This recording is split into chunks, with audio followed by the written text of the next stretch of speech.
Alors, bonsoir à tout le monde et bienvenue à ce nouveau webinaire qui sera consacré sur le JavaScript ainsi que le Bootstrap. Alors, comment nous allons travailler? Sachez que au niveau du JavaScript, il y a beaucoup de choses à faire, mais euh, comme la dernière fois, je vous ai déjà renvoyé sur ma chaîne YouTube où il y avait beaucoup déjà des cours que j'avais fait. En gros, introduction à JavaScript, on a un peu parlé de JavaScript, ainsi de suite. Après, les variables, les constantes, ainsi que les types de données au niveau de JavaScript, les structures de contrôle aussi au niveau de JavaScript, même les tableaux au niveau de JavaScript, ainsi que des TP corrigés sur JavaScript. Donc, pour ceux qui n'ont pas encore vu ça, il faut d'abord aller maîtriser ça avant qu'on ne continue. Voilà. Donc, on ne va pas revenir là-dessus parce que je ne sais pas si vous êtes au courant, c'est la fin de cette semaine ce week-end sera la fin de notre webinaire.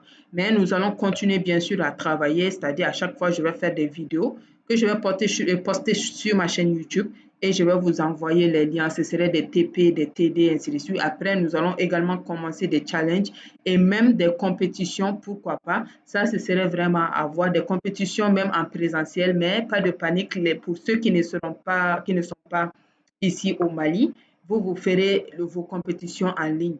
Donc, on va essayer d'organiser ces genres de trucs-là où après, il y aura des gagnants, des cadeaux, ainsi de suite. Donc, on va essayer de voir comment on pourra organiser ça. Donc, maintenant, nous allons continuer avec, bien sûr, notre JavaScript. Alors, aujourd'hui, ce que nous allons voir au niveau du JavaScript, ce serait ce qu'on appelle le DOM, c'est-à-dire le DOM, Document Object Model. Donc, on va voir ça. Mais avant, on va essayer de faire un peu de révision générale. En gros, on va parler un peu du JavaScript.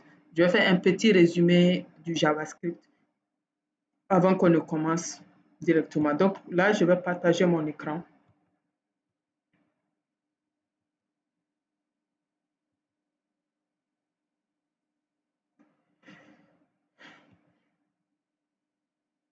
Bien. Alors, d'abord, avant tout, il faut que nous puissions comprendre qu'est-ce que c'est que le JavaScript. Alors, il faut savoir que par définition, le JavaScript, c'est un langage de programmation. Oui, Ignace? On ne voit rien ici chez nous. Hmm? Non, non, Moi, je vois rien. j'ai partagé, mais je n'ai pas présenté quelque chose. Ah, d'accord. Voilà, j'ai pas encore présenté. Je vais juste faire un petit récapitulatif de JavaScript et après, on va commencer directement à créer euh, notre petit projet qui va nous permettre de mieux comprendre certaines choses au fait. D'accord, madame. Voilà. Au fait, je disais que par définition, le JavaScript, c'est un langage de programmation et de script. Alors, c'est quoi un langage de programmation? Un langage de programmation n'est rien d'autre qu'un langage qui permet de donner des instructions à votre ordinateur pour but de pouvoir traiter des problèmes et apporter des solutions. Quand on dit que ça permet de donner des instructions à votre ordinateur, supposons que je vous demande d'écrire un programme qui va demander à l'utilisateur de donner deux nombres.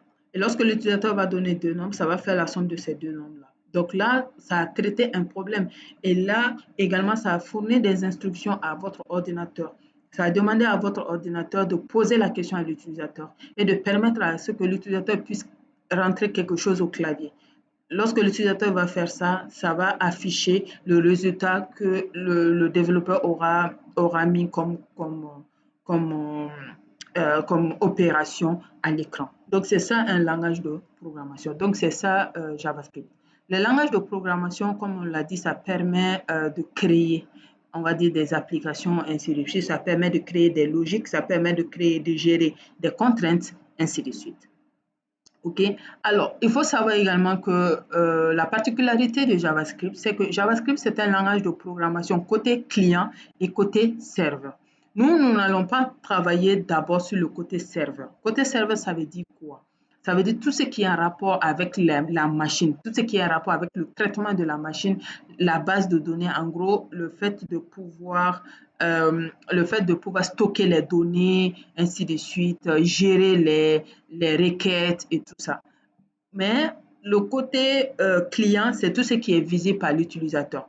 Par exemple, vous avez vu qu'on a fait du HTML et du CSS. Au niveau du HTML et du CSS, nous avons affiché des choses à l'écran, sur le web et tout ça. Donc, lorsque vous utilisez le JavaScript côté client, ça va tout simplement permettre de dynamiser ce que le HTML, ce que vous allez donner créer au niveau du HTML et le CSS. C'est pour cela qu'à chaque fois, quand on parle de HTML, CSS, il y a toujours du JS après, JavaScript. Donc, en gros, le JavaScript côté client, ça permet de dynamiser, de faire des actions. Quand on dit de faire des actions, ça veut dire quoi? Comme par exemple au niveau du TP que dont nous allons travailler, vous allez vraiment comprendre ce que permet de faire JavaScript côté client. Alors, il faut savoir que JavaScript ne s'arrête pas à la dynamisation d'un site front-end. Non, c'est vrai qu'il est beaucoup catégorisé avec ça, mais non, JavaScript, c'est un langage de programmation par excellence. En gros, il fait tout. On peut créer des jeux vidéo avec le JavaScript, on peut tout créer avec le JavaScript. Et le JavaScript, c'est vraiment un langage de programmation très, très populaire qui est même utilisé pour créer, qui est même utilisé pour créer beaucoup de bibliothèques et de frameworks. Les frameworks, ce sont tout simplement des plans de travail qu'on va utiliser pour pouvoir rapidement coder. Par exemple, on a le Bootstrap.css. Le Bootstrap.css, c'est un framework, mais du CSS, en fait.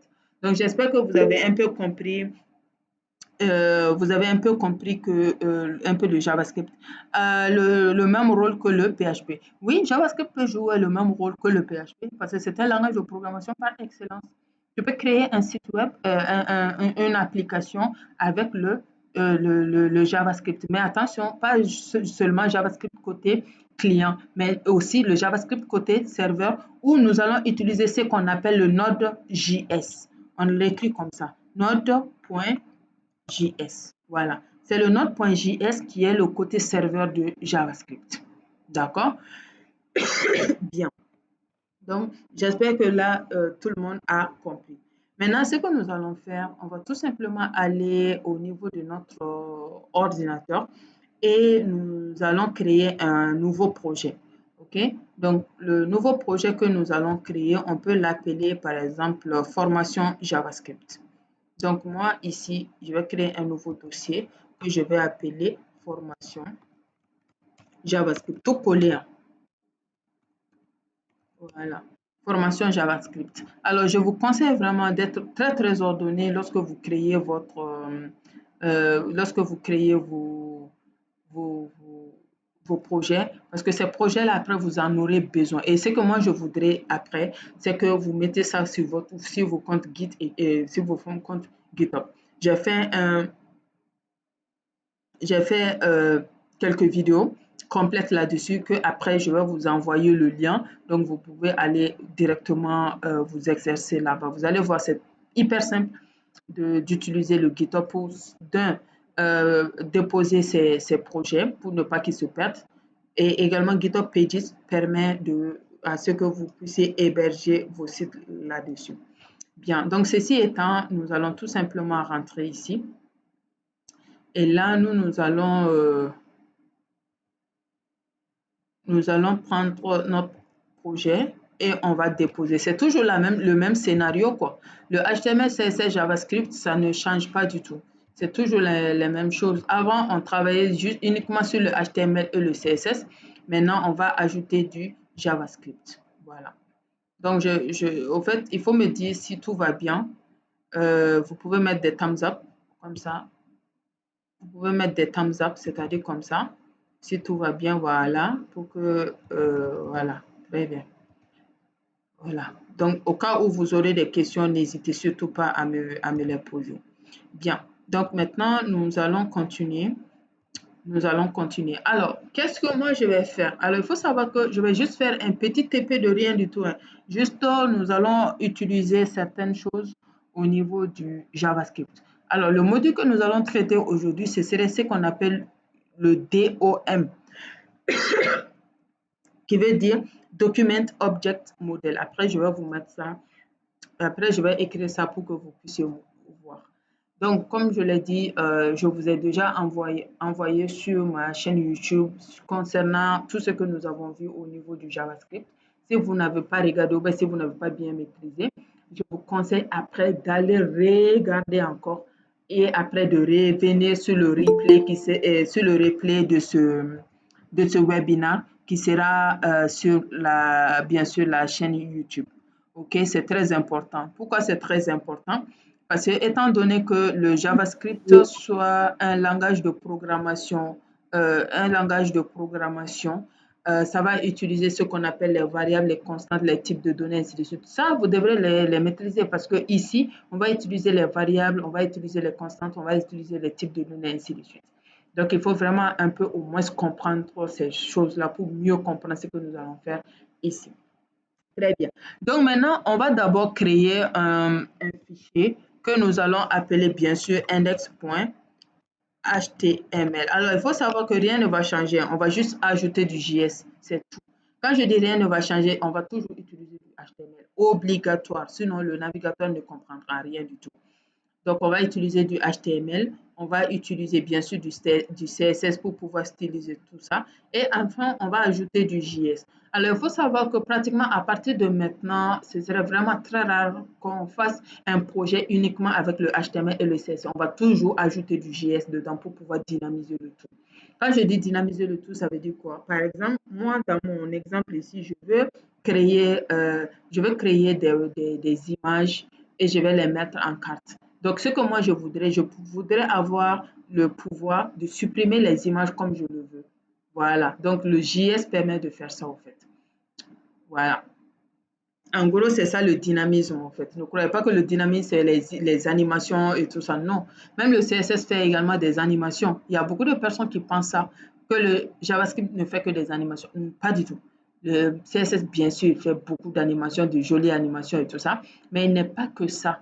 Il permet de faire le dynamisme, en fait, que vous puissiez interagir avec le site, ce que le HTML et le CSS ne font pas. Bien. Donc là, on va tout simplement essayer de... En fait, rien ne va changer. On va juste faire la même chose. Oui, et est-ce qu'il y a quelqu'un qui a posé une question? OK. Non, non, non, on ne mémorise pas les codes. Non, non, pas du tout. Il ne faut pas du tout mémoriser les codes. Il faut juste les comprendre et c'est tout. Mais il faut savoir que c'est au fur et à mesure que tu vas faire tes TP, que tu vas faire des exercices ainsi de suite, que tu vas comprendre. Il faut juste comprendre, on ne mémorise pas. Et il faut savoir également qu'il existe vraiment beaucoup, beaucoup de sites où tu peux avoir même des codes ainsi de suite, que tu peux juste copier-coller dans ton projet et tout ça. Et il y a beaucoup de sites aussi qui te donnent beaucoup de fonctionnalités, ainsi de suite. OK? Donc, je compte même faire une vidéo là-dessus, c'est-à-dire des sites.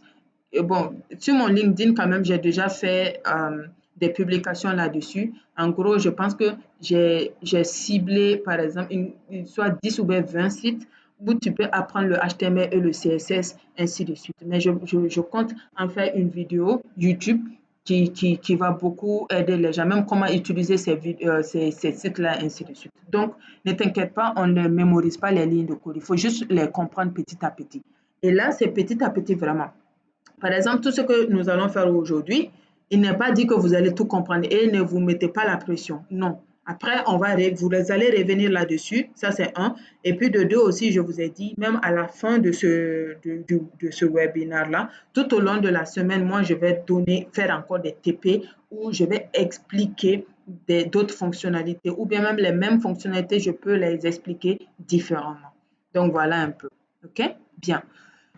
Alors, on vient de générer le HTML. Là, je vais mettre par exemple manipulation du DOM.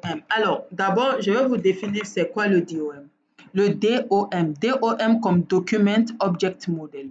Donc, je vais mettre ici Document Object. Désolé, je vais prendre cette personne d'abord. Document Object Model. Voilà, donc c'est du Document Object Model. Alors, c'est quoi le DOM? Je vais mettre ça DOM. Alors, c'est quoi le DOM? En anglais, on dit DOM. Le DOM, c'est tout simplement un ensemble de fonctionnalités. Ça, c'est vraiment la définition simple, hein. Je ne veux pas diaboliser la définition. Sinon, la définition compliquée, on dit que le DOM, c'est un API. OK.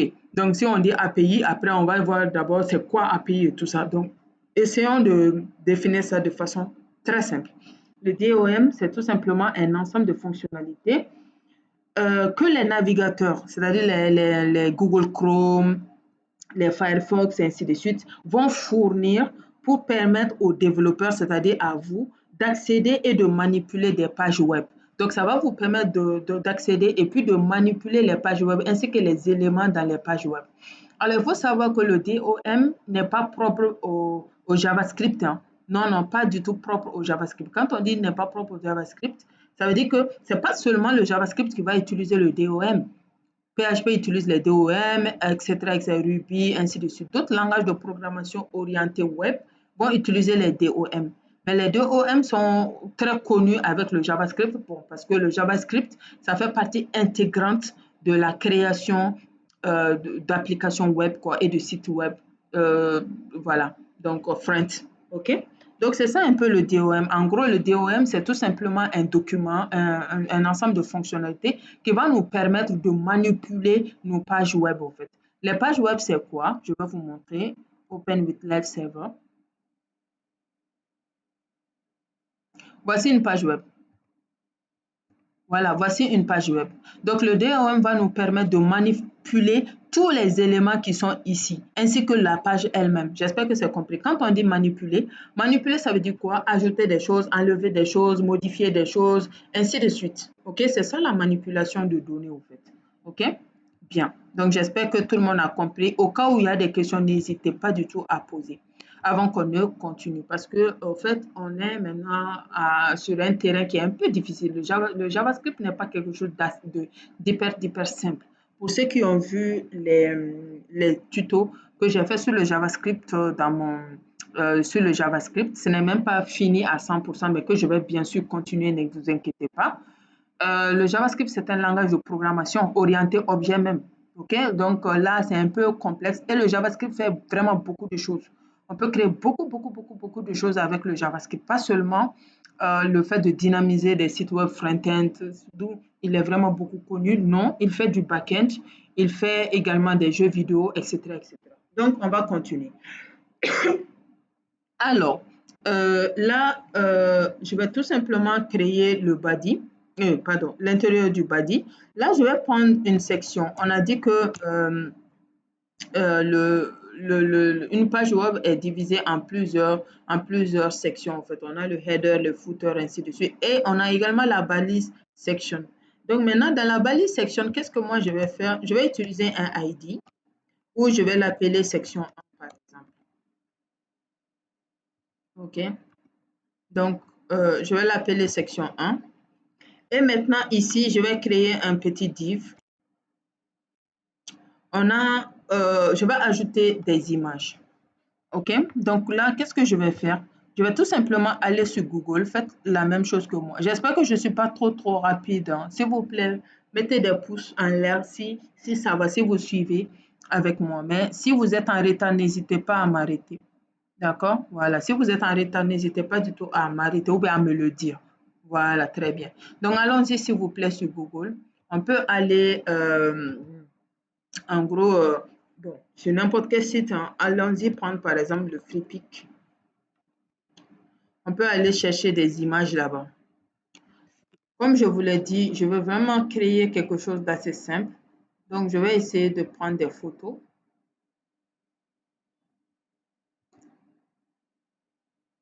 Que je vais juste développer, comment on appelle ça, prendre comme ça.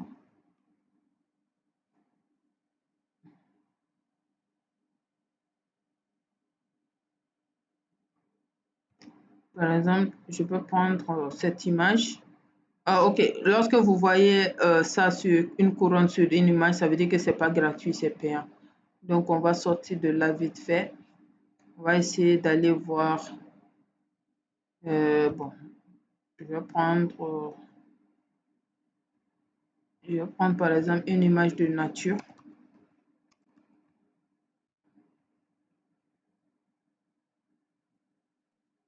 Bien. Donc là, on va prendre des jolies images de là-bas. Je vais prendre par exemple ça. Je vais essayer de prendre par exemple 6 images, mais vous essayez de voir. Ou bien je vais prendre par exemple une dizaine d'images pour essayer d'avoir un peu de contenu là-dessus. Donc, allez-y, sélectionnez. Mais attention, si vous avez déjà des images, il n'y a pas de souci, hein. Voilà, si vous avez déjà des images et vous n'êtes pas obligé de prendre les mêmes images que moi. Voilà, vous n'êtes pas vraiment obligé de prendre les mêmes images que moi. Prenez les images que vous voulez.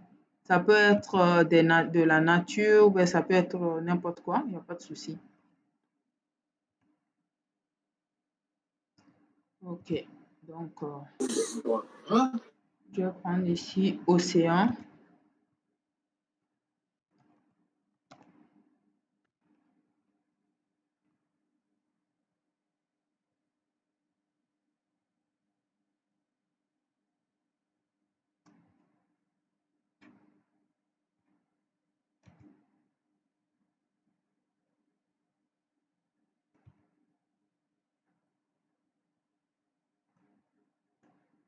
Ah, aussi c'est joli. Je vais essayer de voir au niveau de mon... Voilà, j'ai combien d'images? 1, 2, 3, 4, 5, 6. J'ai actuellement 6 images.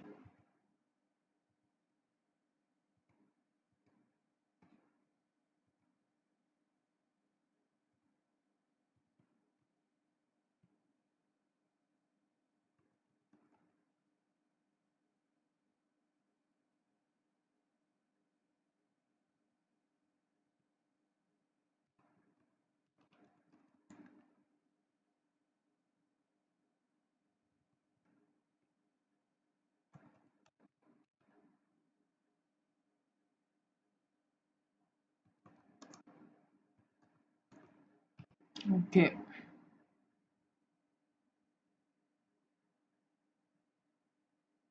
voilà. Donc ça aussi, c'est pas mal.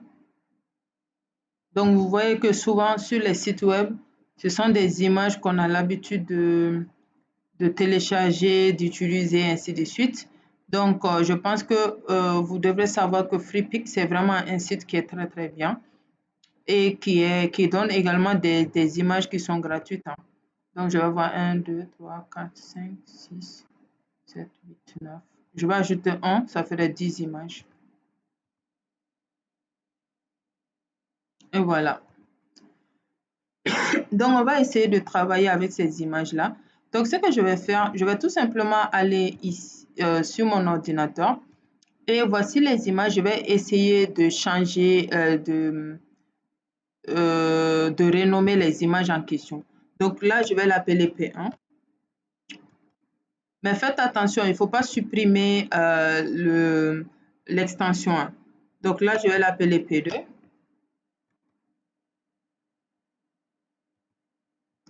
Là, ce serait P3.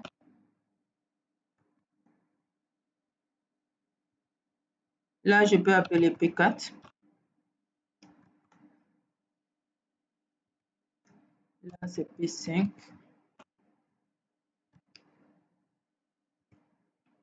P6.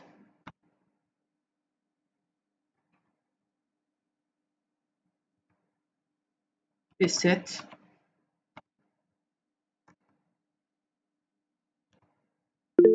P8. Oui, quelqu'un veut parler? Madame, moi, je vois pas l'écran. 9. Ah bon? Est-ce que c'est pas ta connexion? Non, Dites-moi je si crois pas, je quelqu'un pense pas. d'autre ne voit pas l'écran. Dites-moi, est-ce que quelqu'un d'autre ne voit pas l'écran?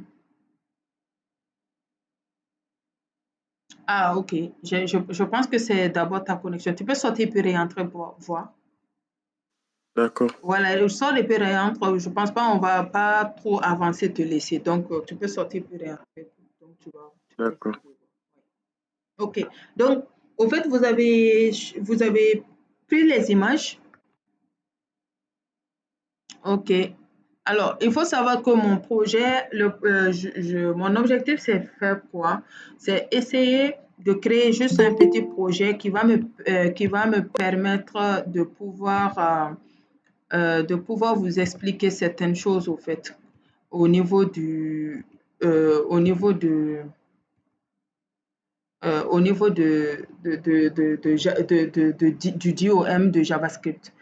Comme je le dis tout le temps, ce qui est très important au fait au niveau de la programmation, c'est vraiment le fait de faire la pratique. Et c'est cette pratique-là que nous allons faire. Ignace, c'est bon maintenant? Jusque-là, non, vraiment. C'est pas bon? Ok. Alors, donc on continue. Alors, d'abord, j'ai créé une section que j'ai donné le sélecteur ID. Et là, j'ai créé un div tag. OK, maintenant, je vais ajouter des images. Nous avons déjà vu comment ajouter des images. Mais moi, ici, comme je vais vous expliquer certains aspects du JavaScript, je vais créer une balise que je vais appeler figure. Je pense que vous vous rappelez de ça. Quand on ajoutait des médias, on a utilisé le figure, le caption, ainsi de suite. Très bien. Donc là, on a ici le image, le IMG. Maintenant, ce que je vais faire, je vais tout simplement aller sur mon ordinateur. Bon, d'abord, je vais aller sélectionner mes 10 images qui sont là. Je vais aller les sélectionner toutes les images. Je vais aller sélectionner toutes les images. Je pense que là, je vais juste mettre couper, c'est-à-dire je vais les couper, je n'en aurai pas besoin après. Et là, je viens au niveau de mon projet. Je vais créer un dossier qui va s'appeler images, c'est-à-dire images avec S. Ça, c'est ce que je veux.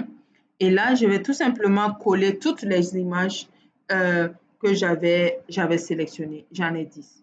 Bon, ça, ce n'est pas normalement quelque chose de nouveau pour vous. On a l'habitude de le faire. Donc, je retourne au niveau de mon VS Code. Et là, je vais tout simplement aller vérifier ici. Je vais cliquer là pour aller vérifier. Vous voyez que l'image est là avec les 10 images que j'ai. Donc là, on a la source. Maintenant, en fait, il faut savoir que ce premier div-là, c'est pour la première image. Ce premier div-là. OK, c'est pour la première image. Après, on va tout simplement créer un autre div, ainsi de suite. En gros, on va insérer les 10 images. Donc là, comment on insère une image? On va utiliser la source. La source est images. Donc, je vais mettre CTRL espace. Donc, ça va me compléter. Et on va commencer par le P1, c'est-à-dire l'image 1. Donc, Alt, on a dit que Alt, c'est alternative. En gros, si l'image refuse de s'afficher, qu'est-ce qu'on veut? Bon, moi, je vais mettre tout simplement ici mon image. Mon image. Mais si vous voulez, vous pouvez bien sûr ajouter ce que vous voulez, même un message d'erreur, ainsi de suite, comme quoi la connexion n'est pas bonne ou bien l'image refuse de s'afficher, ainsi de suite. C'est ça le alternative. Donc après, on peut utiliser le fig caption. Au niveau du fig caption, on peut donner un nom. Le fig caption permet de donner un nom à notre image. Donc, je vais mettre ici ma première image.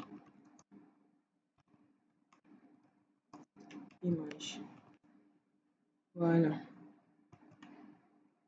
Et voilà. Donc maintenant, ce que je vais faire, je vais tout simplement aller vérifier, bien sûr. Donc là, j'avais exécuté. Donc moi, je reviens exécuter ça là-bas. Donc vous voyez que l'image est venue. Hein. Mais l'image est venue vraiment en grande pompe. Regardez la grande image comme ça. Bien. Donc ça là. Après, le CSS va nous permettre de pouvoir gérer ça. Sinon, c'est beaucoup trop grand comme image. OK? Bien. Donc là, je vais continuer. Hein. Comment je vais continuer? C'est simple. Je vais tout simplement copier, coller tout ce que j'ai et je vais tout simplement changer l'image. Donc, comment vous allez copier-coller? Vous pouvez, s'il vous plaît, suivre avec moi. Donc, vous allez copier, commencer ici, depuis le div jusqu'à la fin du div. Ne touchez pas à section. Vous allez mettre CTRL-C ou bien vous mettez comme ça. Vous mettez copy. Voilà, clic droit copy. Vous venez en bas, vous désélectionnez. vous venez en bas, vous allez coller une fois. Donc, vous voyez, donc je vais coller 2 fois. Donc, j'ai 3 maintenant, 4 fois, 5, 6, 7, 8, 9 et 10. Donc, j'ai mes 10 images. Donc, ça, ce serait le P10. Ça, ce serait le P9. Ça, ce serait le P8. Ici, c'est le P7. Ici, c'est le P6. Là, c'est le P5. Ici, c'est le P4. Ici, c'est le P3. Et là, c'est le P2. Alors, bon, pourquoi je suis juste en train de mettre P1, P2, P3, ainsi de suite? Parce que c'est comme ça que moi, j'ai nommé mes images. On a ici P1 jusqu'à P10. Donc, j'ai ici également P1 jusqu'à P10. Le reste, c'est la même chose. Sauf si vous voulez, vous pouvez changer ma première image, ma deuxième image, ainsi de suite. Bon, moi, de mon côté, je vais tester ça d'abord. Après, je vais voir le reste. Bien. Donc, voici les images sont là. Hein. C'est vrai, c'est trop grand. Les images sont grandes et tout ça. Donc, ça a pris l'intégralité des pages. Mais quand même, les images sont là. C'est après nous qui allons essayer de styliser tout ça pour au moins que les images puissent être un peu moins grandes au fait. Voilà. Donc, j'espère que là, ça va. Donc, vous n'êtes pas obligé de prendre 10 images pour le moment. Vous pouvez même vous contenter à une seule image pour le moment. Et après, si vous voulez, après, vous pouvez ajouter le nombre d'images que vous voulez. Donc, je vais juste donner le résultat. Voici la première image qui est grande. Voici la deuxième image. Voilà, première image. Voici la deuxième image qui vient directement après la première image. Voici la troisième image. Ainsi de suite jusqu'à la fin. Après, moi aussi, il faut que je puisse changer après le fit caption, ainsi de suite. Donc, quand même, voilà. Les images sont là. Quand même, c'est vraiment énorme, mais c'est là. J'espère que là, c'est bon. Je le répète encore, vous n'êtes pas obligé de prendre 10 images comme moi. Limitez-vous si vous voulez à même une image. Après, vous allez ajouter d'autres images, bien sûr. Donc, nous, franchement, le HTML, je pense qu'on a déjà fait tout ça. Donc, ce qui va nous intéresser seulement, c'est de pouvoir avancer au niveau du reste, au fait. Voilà. Alors, on va essayer d'ajouter du CSS. Hein. Alors, ce que je vais faire, c'est que je vais commencer à vous montrer un peu comment vous pouvez créer de façon disciplinée au niveau du site. Normalement, par exemple, dans un grand projet, ainsi de suite, vous aurez beaucoup de CSS, même beaucoup de HTML, hein, mais vous aurez également beaucoup de CSS. Alors, on peut créer un dossier qu'on va appeler CSS, comme ça. Et dans notre dossier CSS, on va créer le fichier style.css. Style.css. J'espère que là, vous m'avez compris. C'est-à-dire que là, je ne veux pas mettre le HTML et le CSS ensemble, ainsi de suite, non. Je préfère créer un dossier qui va s'appeler style.css. Maintenant, qu'est-ce que je vais faire ici? On a vu qu'il existe 3 manières de mettre du HTML, du CSS dans du HTML. Et on a dit également que nous allons nous focaliser sur la troisième manière parce que c'est cette manière-là la mieux pour pouvoir mettre du CSS dans du HTML. Alors, cette manière qui est la mieux, c'est tout simplement le fait de créer un fichier CSS à l'extérieur et après de donner le lien. Donc, cette fois-ci, je vais mettre ici link. Mais ici, on avait l'habitude de mettre directement ici style.css. Ce n'est pas comme ça. Le style.css que nous venons de créer est dans un dossier. Et voici le dossier qui s'appelle CSS. Donc, vous devrez obligatoirement donner le chemin. Une fois que vous donnez le chemin, vous mettez slash et vous mettez le contenu à l'intérieur. J'espère que là, tout le monde a compris cette fois-ci également. Bien, au cas où vous aurez des questions, s'il vous plaît, il faut parler. Vous pouvez désactiver activer votre micro et puis me poser la question, d'accord? Bien. Alors maintenant, essayons d'aller pour le moment au niveau du CSS, bien sûr. On va essayer de donner un peu de style avant bien sûr de continuer. Donc, on va d'abord commencer ici par les sections. Alors, on commence ici. Bon, moi, je vais pas, pour le moment, je vais pas utiliser le body, ainsi de suite. Ça viendra un peu. On va directement se plonger sur les sections. Alors, je vais essayer de donner un peu de style à la section qui est là. Donc, je vais tout simplement copier. Et là, je viendrai coller. Alors, pour vous, ici, la section, c'est quel type de sélecteur, s'il vous plaît? Vous vous rappelez? Vous ne vous rappelez pas? Le chat? Madame, non. La section, c'est quel type? La section, c'est quel type de sélecteur ici que j'ai utilisé? C'est sélecteur de type. Très bien, Roméo, c'est ça. C'est le sélecteur de type. OK? Pourquoi c'est le sélecteur de type? Tout simplement parce que ici, on a pris le nom de la section. Si vous devrez prendre le nom d'une balise, venez faire du style de là-dessus, ça va s'appeler sélecteur de type. J'espère que c'est compris. Alors, c'est comme ça que vous pouvez maîtriser au fait on va dire la programmation. C'est-à-dire que il faut juste comprendre ce qu'on fait. On va pas dire on va mémoriser ainsi de suite. Non, on va juste comprendre ce que l'on fait, c'est tout. Parce que là, on va tout le temps aller même chercher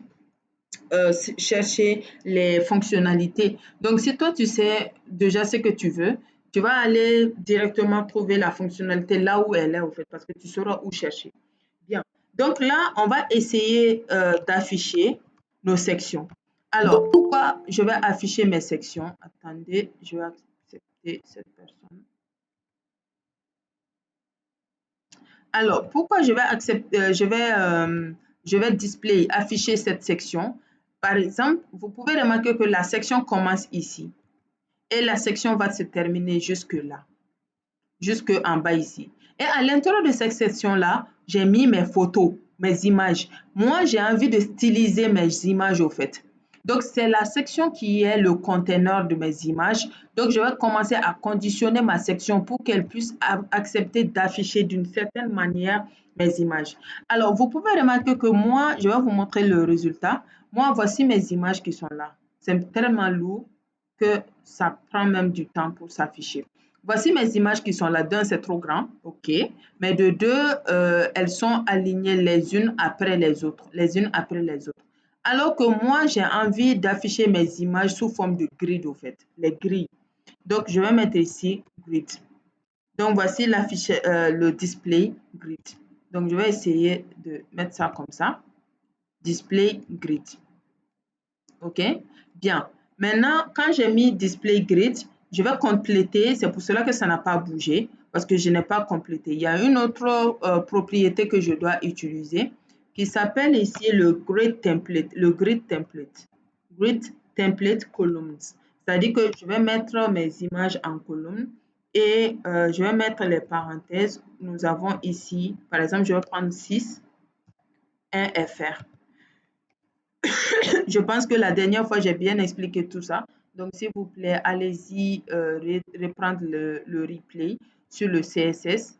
On a fait, je pense, beaucoup de temps quand même. On a fait un week-end complet au niveau des CSS pour mieux comprendre tout ça. Bien. Donc là, maintenant, je vais ajouter ce qu'on appelle les gaps. Les gaps, c'est quoi? Pardon, j'ai oublié quelque chose. J'ai oublié le repeat. Excusez-moi, repeat. Voilà, je pense que j'ai bien écrit. Voilà, ça, je vais maintenant venir vérifier.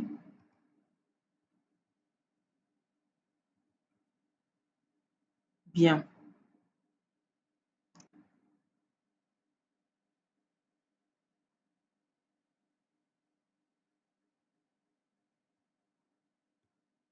Désolée, moi, mes images sont trop grandes. C'est trop grand. Mais s'il vous plaît, chez vous, qu'est-ce que ça a donné? Ça les met en gris. Vous n'avez pas remarqué ça? Ça les met en gris. Avant, si vous avez remarqué, c'était les unes après les autres. Mais cette fois-ci, c'est devenu les unes à côté des autres. Voilà, donc c'est un peu ça au fait.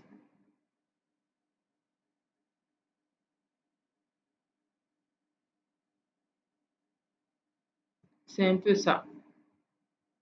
Bien. Donc, étant donné que c'est trop grand, on va continuer un peu. Alors, on a ce qu'on appelle le gap. Après, je vais changer le repeat. Hein. On a ce qu'on appelle le gap.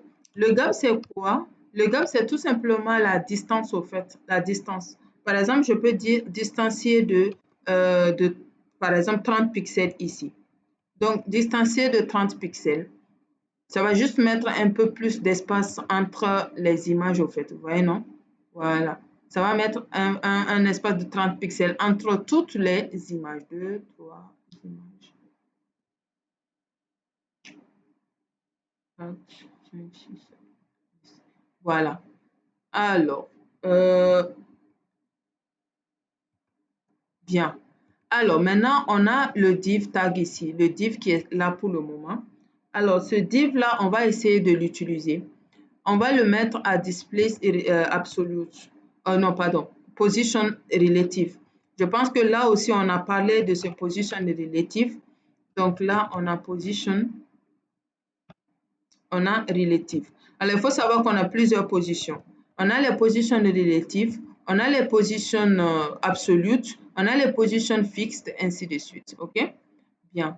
Donc, position relative, ça va directement épouser le site en question. OK? Bien. Donc, on continue. C'est ce que je vous dis. Essayez de faire la même chose que vous. Moi, mes images, c'est trop grand au fait. Jusqu'à ce que je réduise la taille de mes images. Ce serait un peu compliqué de bien les voir en fait. Voilà. Alors, maintenant, on va utiliser ça, le figure qui est là.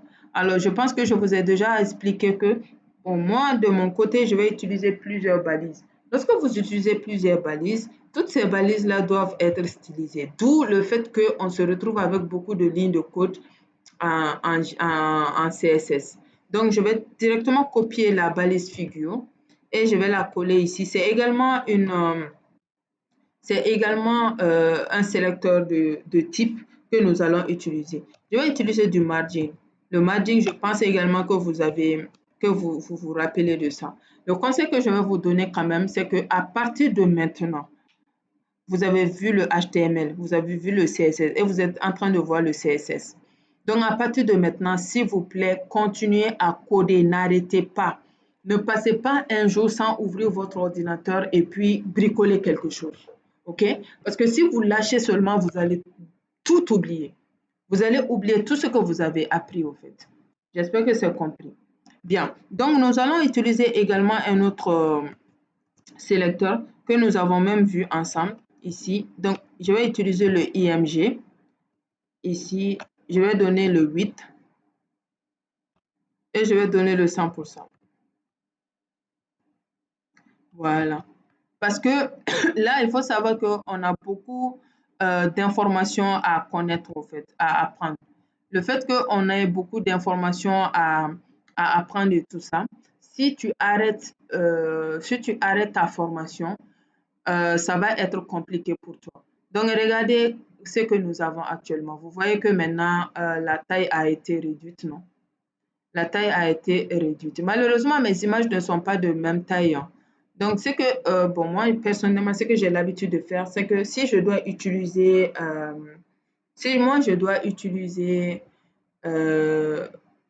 des images pour mon site, des images qui sont pour des sites vraiment professionnels et ainsi de suite, j'ai l'habitude de moi-même arranger la taille de mon image. Et là, on peut même utiliser Canva. Par exemple, tu vas aller utiliser Canva, tu vas prendre une template au niveau de Canva et tu vas mettre toutes tes images et tu vas épouser la taille de Canva en question. Voilà, donc si mes images étaient de même taille, vous alliez voir que ça allait bien matcher. Donc j'espère que vous avez maintenant bien compris. Au fait, là, c'est le 8 qui vient de réduire la taille de l'image. Donc on a utilisé le figure, le margin, on a mis le margin à 0, le display, on a mis ici à position relative également. Bien. Donc maintenant, on va utiliser quoi? On va essayer d'utiliser maintenant le fig caption. Alors, le fig caption, qu'est-ce que moi je vais faire avec? Je vais revenir, vous allez regarder le fig caption. Voici les fig captions.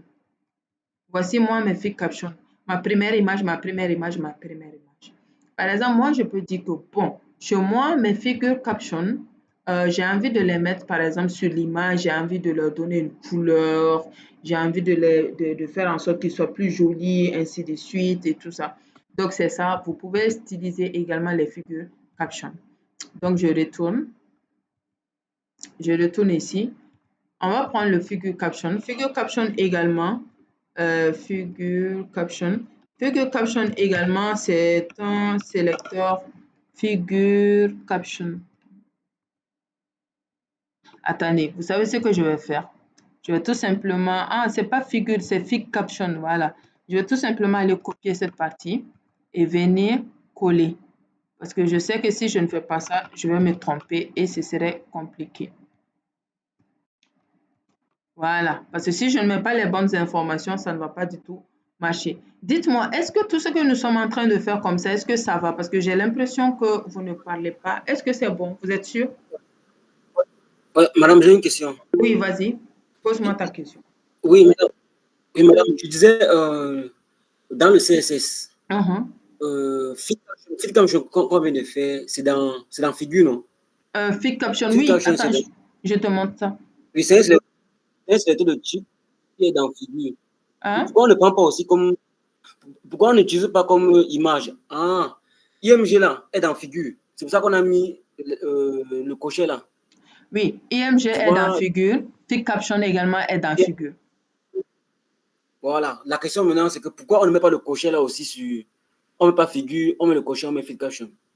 C'est ça ma question en Quel fait. crochet? Pourquoi on ne met pas... Hein? Le petit crochet qu'on a mis... Comme on a mis Figure, on a mis un petit crochet avant de mettre IMG là. Crochet de Dans quoi? Style, il y a une petite barre supérieure là.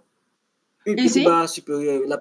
Oui, madame. Ah Là-bas là. non, en fait, image est dans figure. Image est la fille de figure. Ah ouais, ouais, ouais. Oui, exactement. Et Fit Caption n'est pas aussi la fille de Figure. Bien sûr, mais en fait, il faut savoir que ce qu'on veut faire dans figure, c'est la même chose qu'on va faire dans image, au fait. Alors qu'au niveau de fig caption, on ne va pas donner les mêmes styles de fig caption à figure, au fait. Ou bien le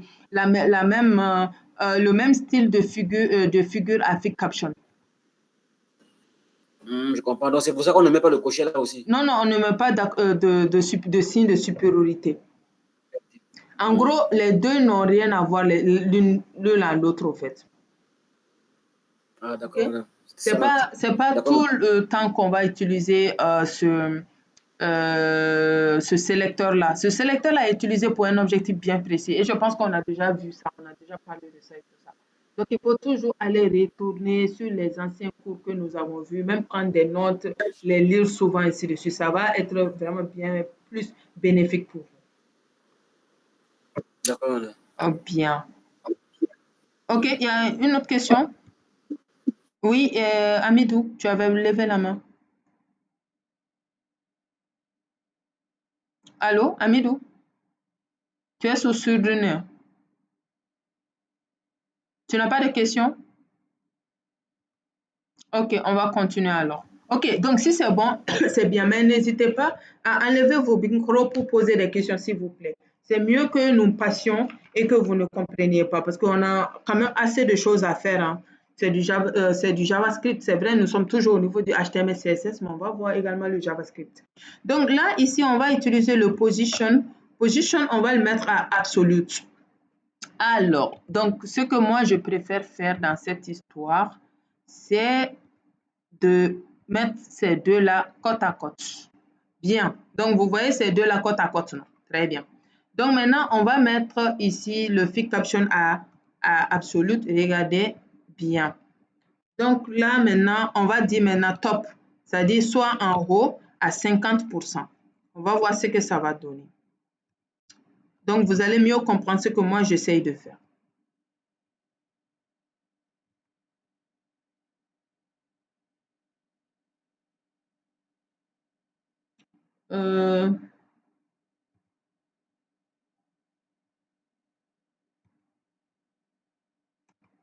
Excusez-moi 2 secondes. Les images là, c'est lourd pour ma page de j'ai l'impression que c'est trop lourd. Est-ce que je ne vais pas enlever certaines images? Je vais essayer de voir. Si ça continue comme ça, moi, je vais enlever certaines Je pense images. que, Oui, c'est trop madame, lourd. Oui, oui, je pense que c'est mieux d'enlever certaines images. n'est-ce pas? Attends, j'enlève. Je vais mettre ça en commentaire. Sinon, c'est en train de trop me retarder. Attendez. Je vais 5 utiliser. images, c'est bon. D'accord. Je vais utiliser 5 images alors. Donc, on a ce div.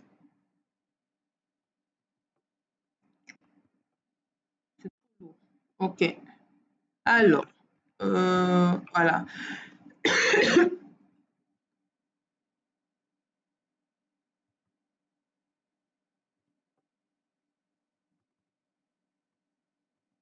Voilà. Bien. Bien. Maintenant, on a 5 images.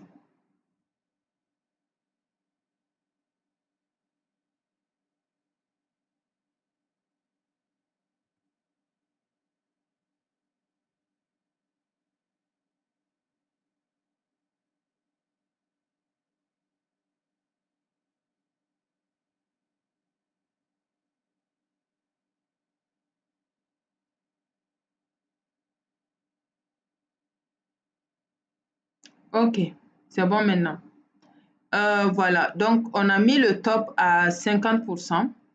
Maintenant, je vais mettre le left en gros à gauche. Je vais mettre ça aussi à 50%.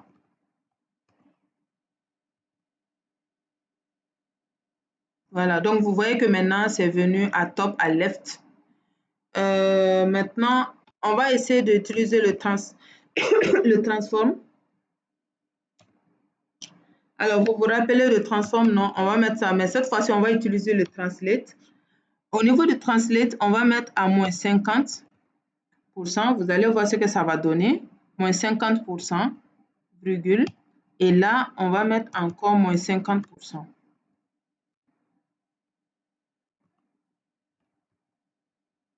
Voilà. Vous avez compris que ça a commencé à s'écrire devant, sur les images comme ça, non? Attendez, je vais Oui, oui, agrandir. madame, Oui? moins 50% et moins 50%. Nous permet de définir quoi?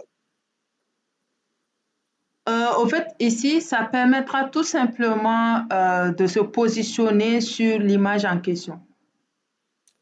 De gauche à droite ou Oui, bien? de gauche à droite, exactement.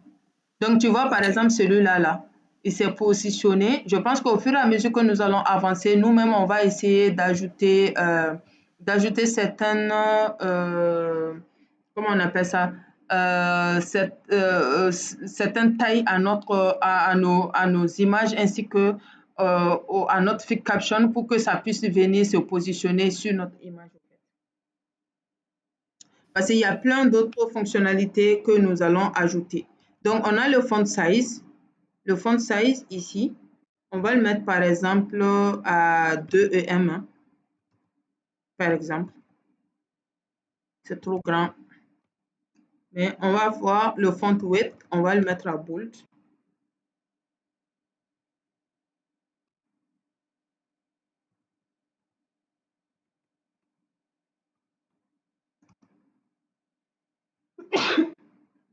On va le mettre à bold.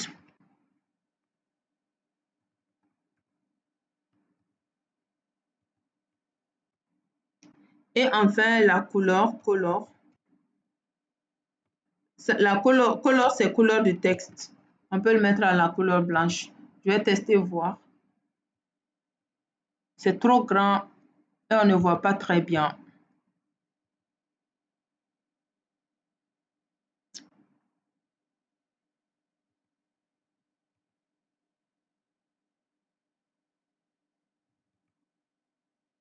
Ici, je vais le mettre à 200%.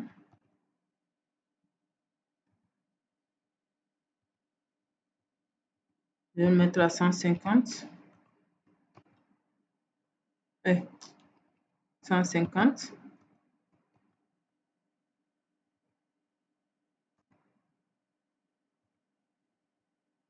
Non, 100%, ça va.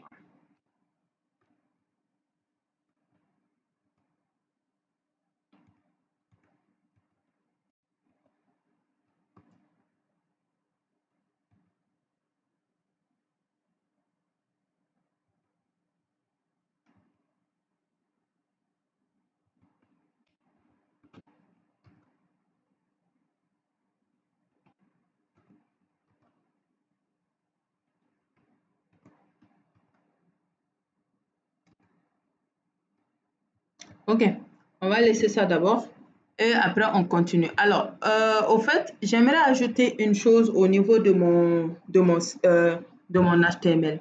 Alors, qu'est-ce que je vais ajouter? Mon objectif, c'est de faire quoi avec le CSS? Mon objectif, c'est de faire que lorsque je clique, par exemple, sur un bouton fermé, un bouton que je vais cliquer sur bouton fermé, par exemple une croix, que ça puisse supprimer comment on appelle, l'image en question. C'est ça mon objectif, au fait. OK? Alors, ici, mes autres images là sont courtes. C'est pour cela que ça ne vient pas. C'est ce qui vient seulement. Après, on va essayer de gérer cette partie-là.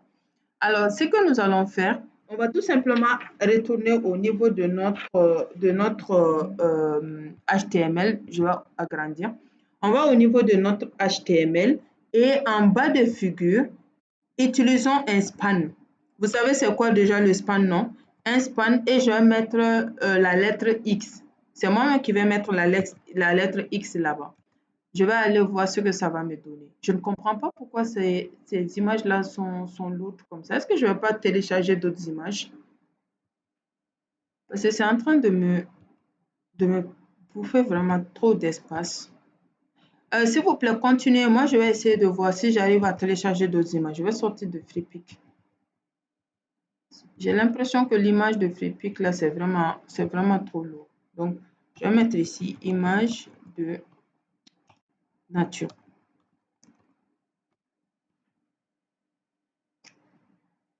Je vais essayer de voir ça.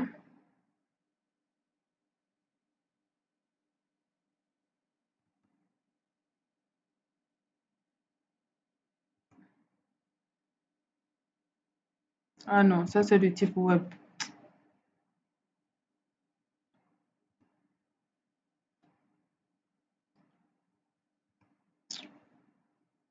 Bon, ce qu'on va faire, je continue comme ça, mais après, je reviens changer les images. Parce que les images sont en train vraiment de ralentir l'exécution, en fait. J'ai l'impression que c'est très, très lourd. Attendez, je vais tester. Je vais essayer de regarder combien c'est.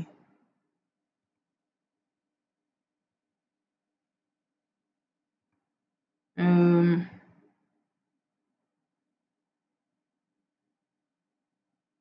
ah, c'est lourd, hein. Ça, c'est 17 mégas. Ça, c'est 11 mégas. Ah là là, c'est très, très lourd. 21 mégas. Oh, non, c'est lourd. En fait, mes images là sont très, très lourdes, en fait. Vous voyez, non? Ça, c'est 224 kilobits. C'est lourd. Bon, on continue un peu comme ça, mais après, je reviens changer ça. Alors, ici, je pense que vous avez compris. J'ai mis le span. En gros, le span, j'ai mis X. Pourquoi? Parce que je veux que lorsque l'utilisateur va voir que X est venu ici, lorsque l'utilisateur va cliquer sur X là, que ça puisse supprimer l'image en question. OK? Voilà. Donc, c'est ça. Ce que je vais faire, je vais tout simplement copier le span et je vais le coller partout.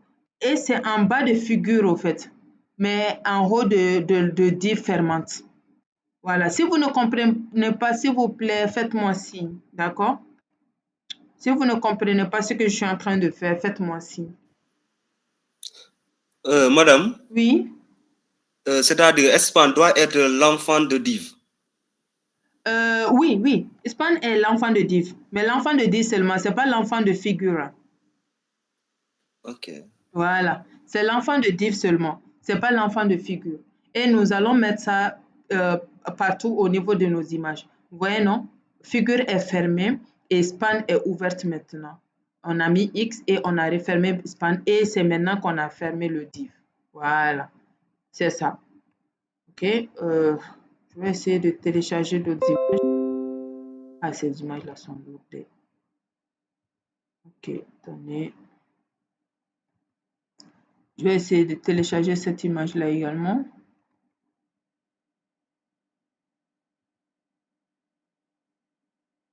Non, ça c'est à vif. Si c'est comme ça, est-ce que je ne vais pas utiliser les mêmes images? Surtout que la première image que j'ai eue, ça c'est en kilobits. Donc c'est très léger. Donc si c'est ça, je pense que je vais utiliser les mêmes images partout. Comme c'est juste un TP, donc ça va vous permettre même de comprendre ce qu'il faut faire, ce qu'il ne faut pas faire. Donc là, j'ai pris 3 images. Je pense que finalement, je vais utiliser juste ces 3 images-là. Donc, je vais mettre ici le name P1.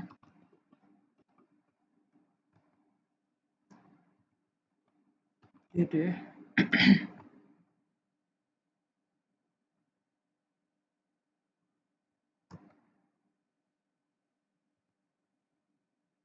P3. En gros, voici P1, P2, P3. Ce que je vais faire, je retourne ici. Je vais aller supprimer tout ça, CTRL A. Je les enlève. Ça, là, je les prends.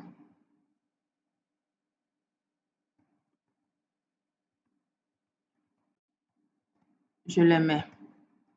Donc, là, je retourne. Donc, P1, P2, P3. OK. Donc, on va essayer de changer un peu cela. Voilà. Donc, on a juste, par exemple, on a P1 qui est JPEG, P2 qui n'est pas JPEG, qui est JPG. Donc, ça doit changer. Voilà, très bien.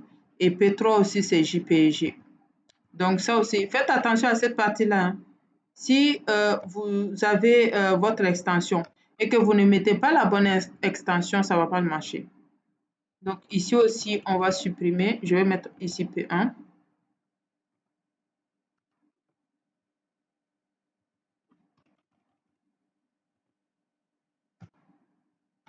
Voilà, on va essayer maintenant.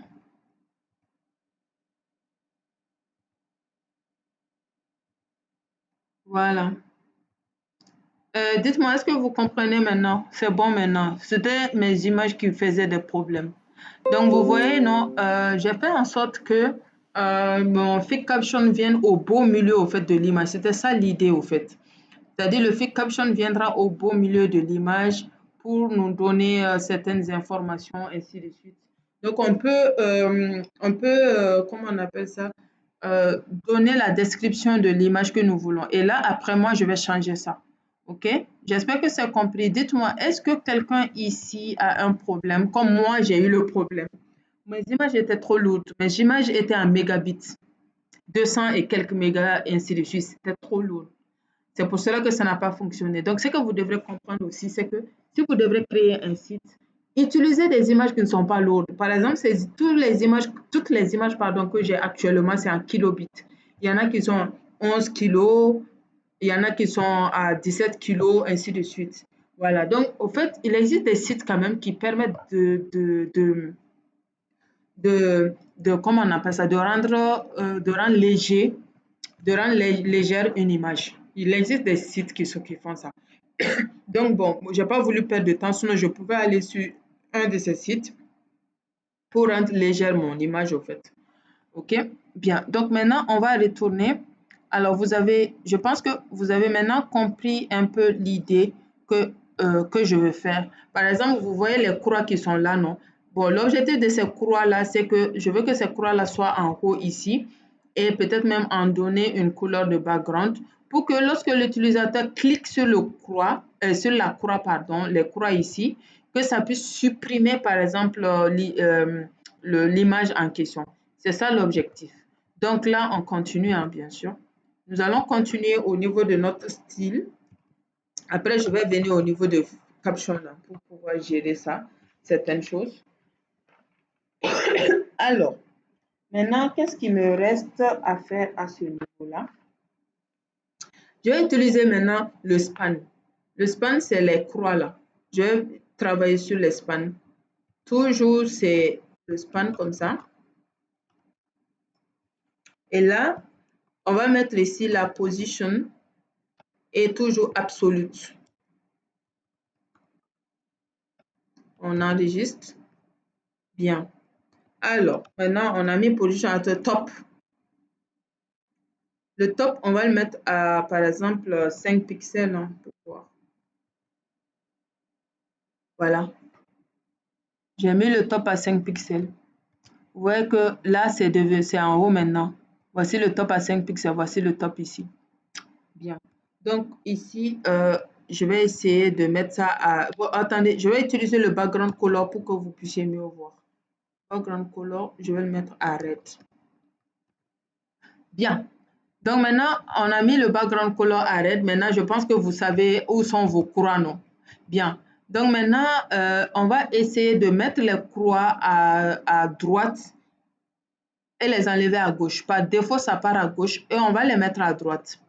Donc là, moi, je vais mettre ici right et désolé, right, droite et je vais le mettre right, c'est 5 pixels aussi, je pense. Voilà, maintenant c'est à droite. Et ici, on va utiliser le font size. Je vais mettre le font size à EM. Voilà. Et le font width. Font width. Je vais le mettre bien sûr à bold. Bien. Donc là, on a quoi? Je vais mettre Madame, Oui, bold, c'est-à-dire? bold. Bold, au fait, ça veut dire foncé. Gras, quoi, gras. Ok. C'est ça le font width. Au fait, le font width, c'est tout simplement comment comment on appelle ça? Comment ton élément va apparaître. L'épaisseur. On va dire en gros l'épaisseur de ton élément. Si tu veux que ça soit foncé, plus foncé, ainsi de suite, moins foncé et tout ça. Donc, on va changer la couleur. Voilà, la couleur de nos croix. Vous voyez que maintenant, couleur, on a ici, on a la couleur qui est blanche.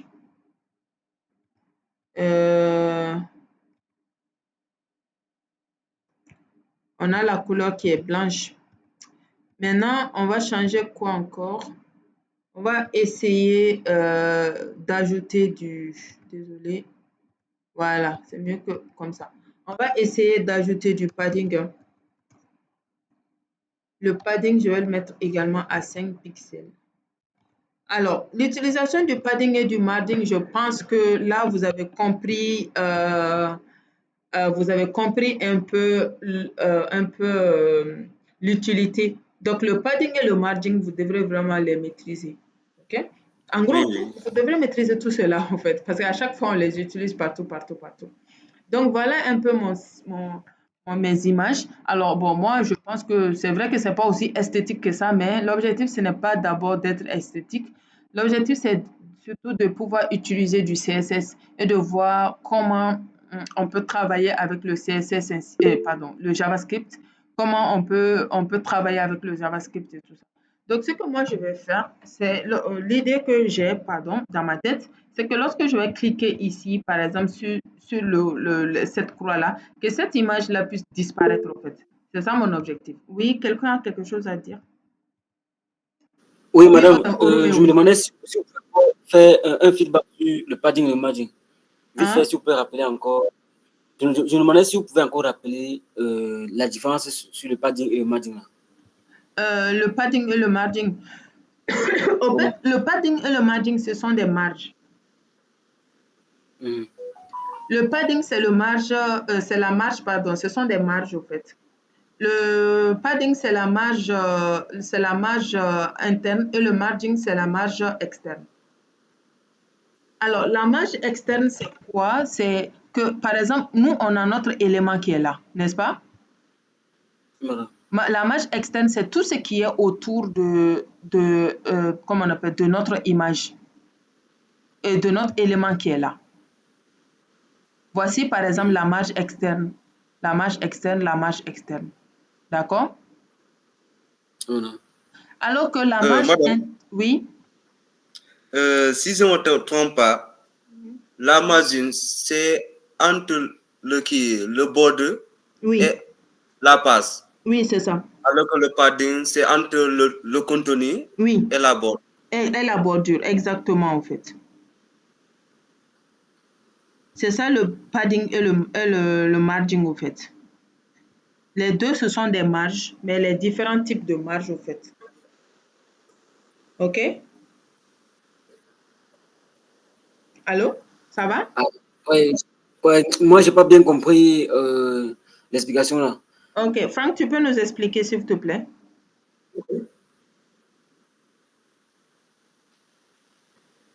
Allô? Franck est là? C'est pas Franck qui avait parlé? Oh ouais, c'est François, non? Non, non. C'est Oui, qui c'est avait parlé? Lamine. Celui qui C'est vient Lamine, d'expliquer là. Ah, Lamine, Oui, Lamine. désolé, Lamine, oui. Tu peux nous expliquer, s'il te plaît? Oui, explique encore, pardon.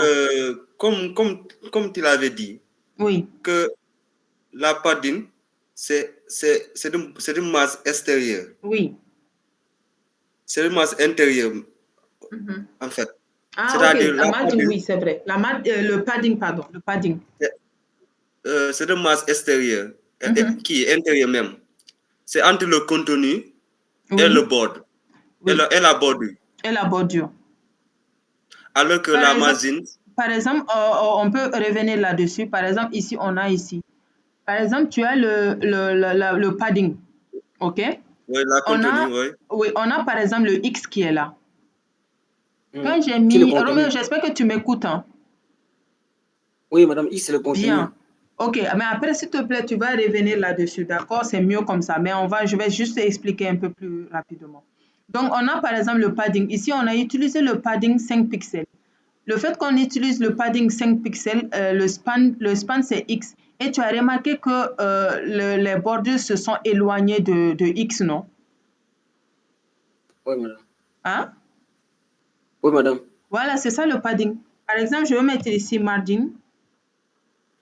Je vais mettre margin 5 pixels aussi. 5 pixels. Tu vois que comment on appelle ça? C'est l'élément même qui a changé de C'est place. déplacé. C'est déplacé. Voilà, qui s'est déplacé. Donc, c'est un peu ça. Ah, ok. OK? Ok, Bien. madame. Maintenant que j'ai C'est bon. enlevé, tu vois que c'est à sa place. Par exemple, si j'enlève ça, tu vois que maintenant, la couleur, la bordure, la couleur, elle est trop petite. Oh, c'est vrai. C'est Quand je rentré. mets 5 pixels, tu vois maintenant que ça agrandit. Tout à fait. Ah, ok. Voilà. Bien. Donc, on va passer.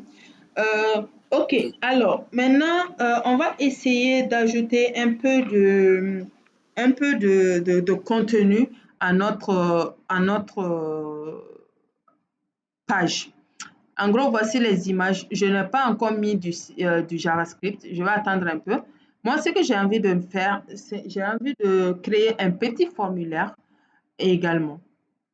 OK? Alors, le petit formulaire que j'ai envie de créer, je reviens ici. Ça, je descends.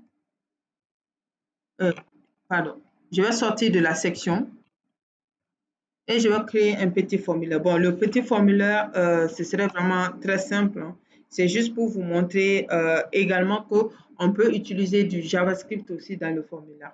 Donc là, nous aurons bien sûr la balise form. Action, on va mettre action à dièse. Voilà, donc à l'intérieur maintenant de forme, qu'est-ce qu'on fait? On va créer un H1 qu'on va appeler ici formulaire. Et on va utiliser un petit div, le même div. Donc, vous pouvez remarquer que déjà, c'est pas la peine, pour ce div-là sera directement utilisé par les autres divs qu'on a créés. Donc, on a ici le input. On a le input type, ce serait du texte. On va utiliser un peu de placeholder. Au niveau du placeholder, on va demander à l'utilisateur d'utiliser du pseudo. Donc, pseudo. Et on a ici name. Excusez-moi.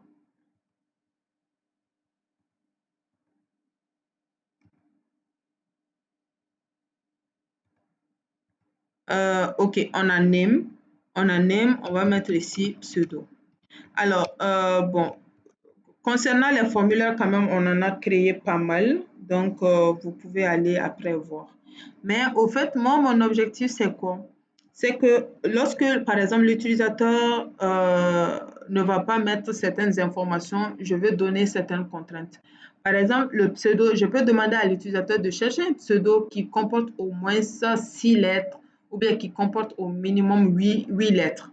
Donc, lorsque l'utilisateur ne va pas donner 8 lettres ou bien 6 lettres, ça va envoyer un feedback d'invalidité. Donc, pour cela, je vais créer un div class, un div, et qui sera à l'intérieur ici. Je vais créer une classe et je vais l'appeler invalid feedback. Alors, ce nom-là, c'est moi-même qui l'ai donné.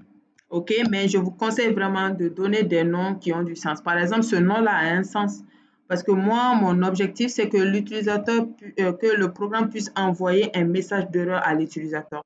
Par exemple, ça peut lui dire le pseudo doit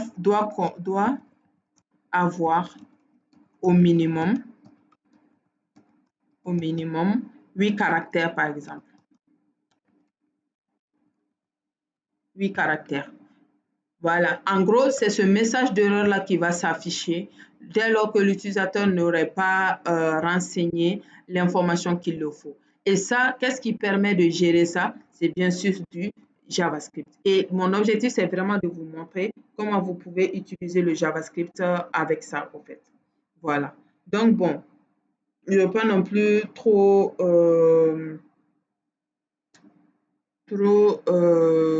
compliquer ça. Donc, est-ce que je ne vais pas m'arrêter là pour ça, pour le formulaire? C'est juste pour tester ça, quoi. Donc, maintenant, pour le reste, je vais créer juste un petit bouton. Et dans le bouton, on va mettre ici « Valider ». Voilà. Et voilà. Donc, maintenant, je vais essayer de voir le résultat.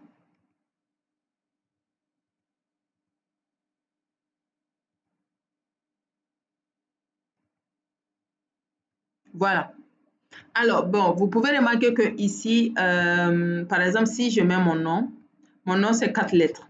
Et là, normalement, lorsque moi, je valide, ça ne doit pas accepter de valider. Ça doit m'envoyer ça. Mais par défaut, ça, là, ça ne doit pas venir. Hein. On doit cacher ça. Donc, on va dire, par exemple, à notre CSS de cacher ça jusqu'à ce que l'utilisateur fasse l'erreur en question. Mais tant que l'utilisateur n'aura pas fait l'erreur, normalement, ça ne doit pas montrer. Et c'est ce que nous allons essayer de travailler.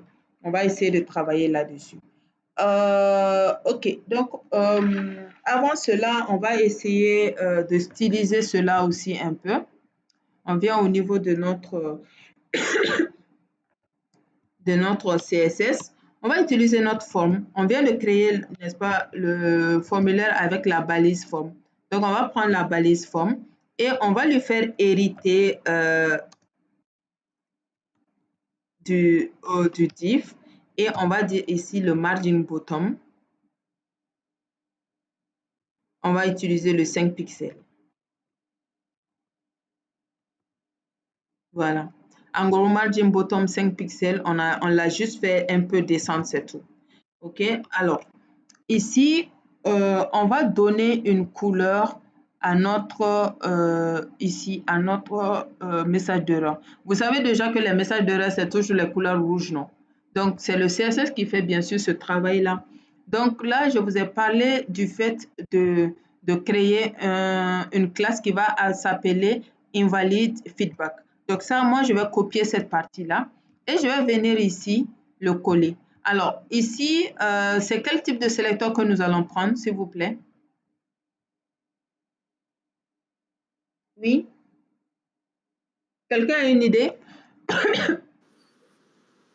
Sélecteur de classe.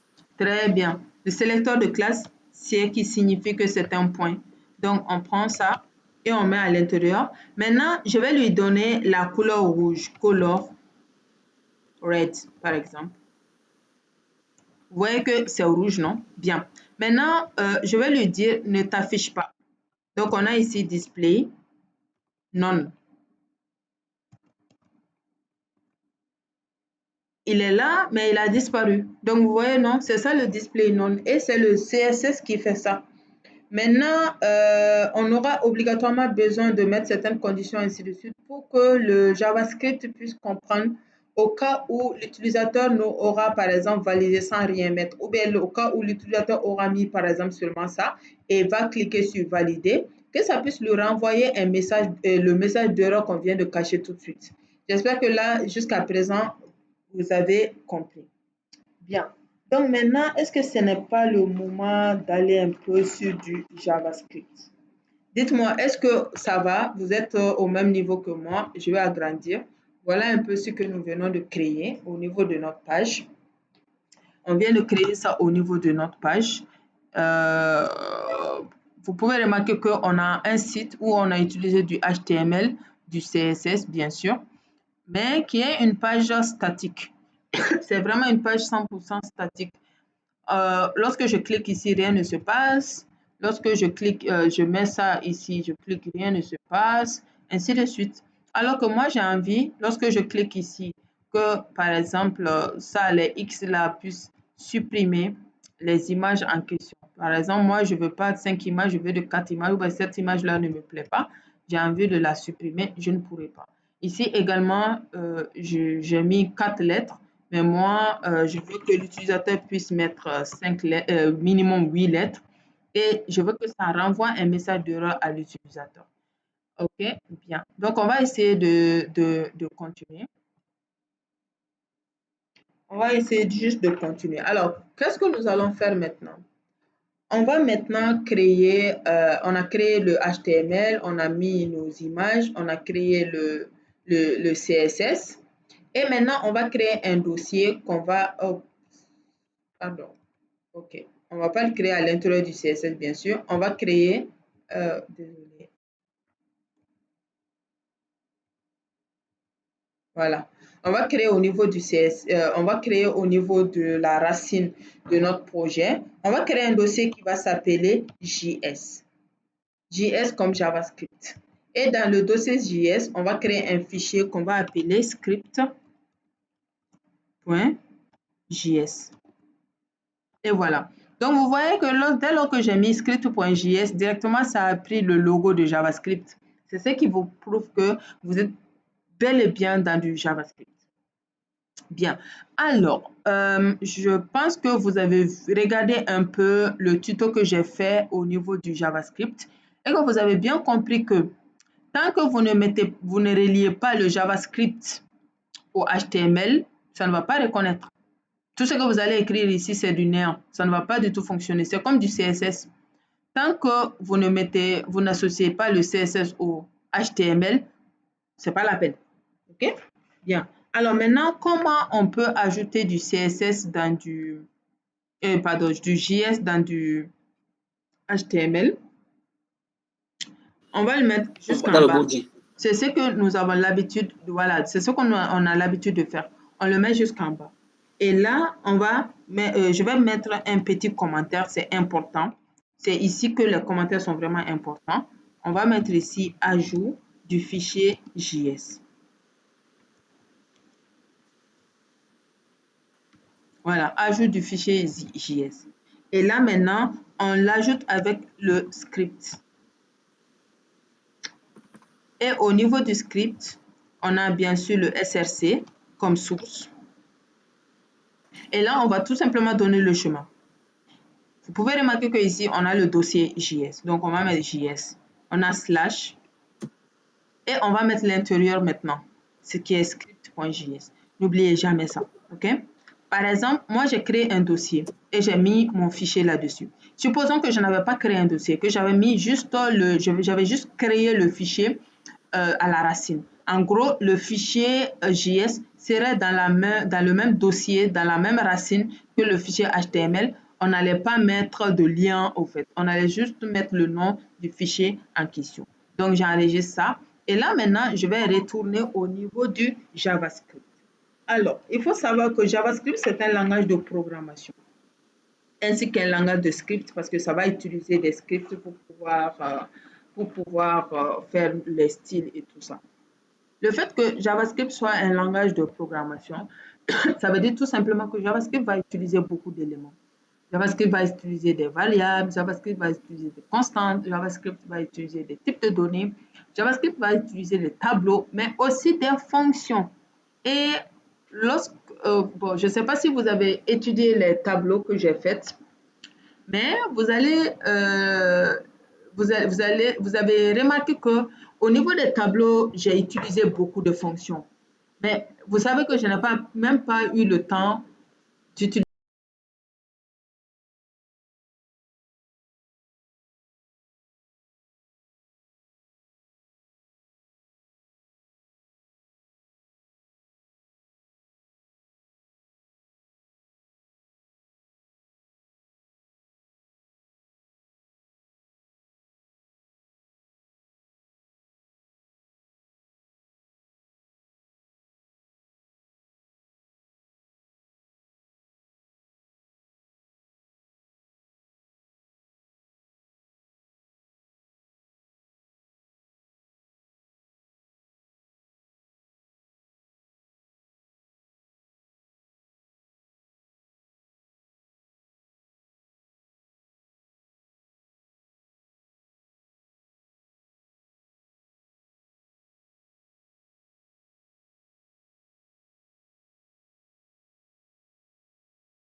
Voilà, donc je disais que avant même de commencer, on doit s'assurer que le DOM est chargé. OK? On doit s'assurer que le DOM est chargé. Comme on l'a dit, le DOM, c'est tout simplement un ensemble de fonctionnalités. Donc, on va voir, on s'assure. Donc, je vais mettre ici. On s'assure que le DOM est chargé. Alors, il faut savoir que ici, je vais utiliser vraiment pas mal de commentaires. Et là, je vous conseille vraiment de faire le même chez vous. OK? Donc, le DOM est chargé. Excusez-moi pour les accents, je suis en train d'utiliser un QWERTY, c'est pour cela que je ne mets pas d'accent. Bien, donc maintenant, qu'est-ce qui permet de vérifier que le DOM est chargé? C'est le window. Vous voyez que dès lors que vous commencez à écrire, directement ça vient. Donc, n'écrivez pas tout. Ça suffit. On a window, point. Et on va utiliser quoi? Lorsque vous mettez point, vous pouvez voir qu'on a vraiment beaucoup de propositions que nous avons ici et que pour le moment, on ne va pas bien sûr les utiliser. On va commencer à écrire onload. Onload. Voici la fonction qui permet de vérifier. Donc, onload égale à comme ça. On va mettre ici. Voilà. Et voilà. Donc, c'est à l'intérieur de ça que nous allons faire nos traitements. Donc, voici un peu l'instruction qui permet de vérifier si le DOM est chargé. Alors, à ce niveau-là, ce que je peux vous dire, c'est qu'on ne mémorise pas. On ne mémorise pas. Ces instructions-là ces instructions sont là comme ça. Dès lors que vous allez sur des sites pour apprendre le JavaScript, on va vous donner tout cela avec des documentations, des informations. Même sur le site officiel de JavaScript, vous avez ça. J'espère que là, c'est compris. Est-ce que tout le monde me suit? C'est bon? Dites, voilà, ok, c'est bon. Bien. Alors, donc, ici, la plupart du temps, on va utiliser certaines fonctions, ainsi de suite. Les fonctions là sont prédéfinies. Je ne vais pas vous dire qu'on va les mémoriser, ainsi de suite. Pas du tout. Tout dépend de ce que vous voulez faire, par exemple, au niveau de votre site. Si, par exemple, moi, au niveau de mon site, je dis, je vais ajouter, par exemple, un événement ou bien je vais cliquer sur un bouton, ainsi de suite. Ces fonctions-là sont déjà prédéfinies ou bien même ces instructions-là sont déjà prédéfinies. Donc, ce que tu vas faire, tu vas tout simplement te lever, aller sur des sites de cours où il y a toutes ces fonctionnalités qui sont déjà prédéfinies pour nous et tu vas les prendre, c'est tout. C'est comme ça que ça se passe, d'accord? Bien. Alors, maintenant, nous allons exécuter le chargement de la page. Donc, je vais mettre ça également Je vais mettre cela également. Donc, c'est exécuter. Exécuter. Après, Madame, oui, ici, pourquoi tu as utilisé la fonction flèche? la fonction quoi? Flèche. Entre parenthèses avec ce flèche. Au fait, cette fonction-là est appelée une fonction fléchée. C'est un type de fonction, au fait, que le DOM va utiliser. Alors, il faut savoir que nous avons plusieurs types de fonctions. Nous avons des fonctions fléchées, nous avons des fonctions non fléchées, nous avons des fonctions prédéfinies, ainsi de suite. Maintenant, est-ce que c'est possible d'utiliser d'autres fonctions différentes de ça? Oui, c'est possible d'utiliser d'autres fonctions différentes de ça, mais attention, pour pouvoir vérifier si le DOM est chargé, on doit utiliser la fonction qui est la suivante ici, avec cette fonction fléchée, avec également l'instruction avec le mot-clé onload. Onload, c'est-à-dire? Onload, c'est l'instruction qui va permettre de vérifier si le DOM est chargé. Si le DOM n'est pas chargé, ça va charger le DOM. C'est comme quand tu dis download. Download, ça permet de télécharger, non? Oui, oui. Voilà, donc onload, c'est un mot-clé. C'est pas moi qui l'ai inventé, hein, c'est le mot-clé qui est là comme ça. Ok. Voilà, donc c'est un mot prédéfini qui est dans le Java, qui est défini dans le JavaScript. Donc c'est même pour cela que quand je ne sais pas si tu as remarqué, dès lors que j'ai mis ici, j'ai commencé à écrire Win. Windows est venu. Donc ça veut dire que c'est déjà un mot prédéfini parce que le VS Code permet de faire ce qu'on appelle l'auto-completion.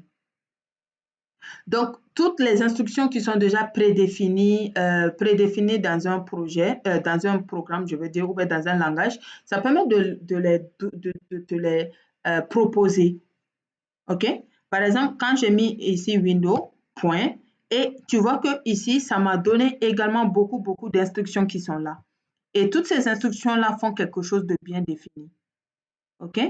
Donc, moi, j'ai commencé à écrire on a ici on animation, etc., etc.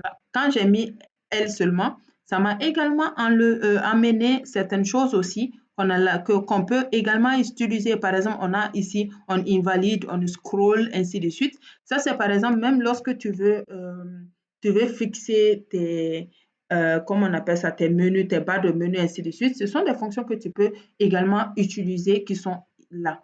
Donc, on a la fonction onload qui est ici. Voilà, on va utiliser. Ça permet de vérifier le chargement. L'autre, ça veut dire charger. Donc, le chargement du DOM. J'espère que c'est compris. Oui, c'est bon. Très bien.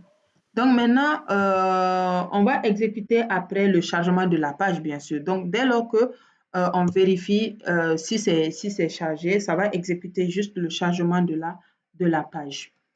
Le chargement de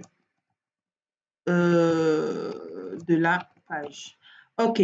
Donc maintenant, qu'est-ce que nous allons faire?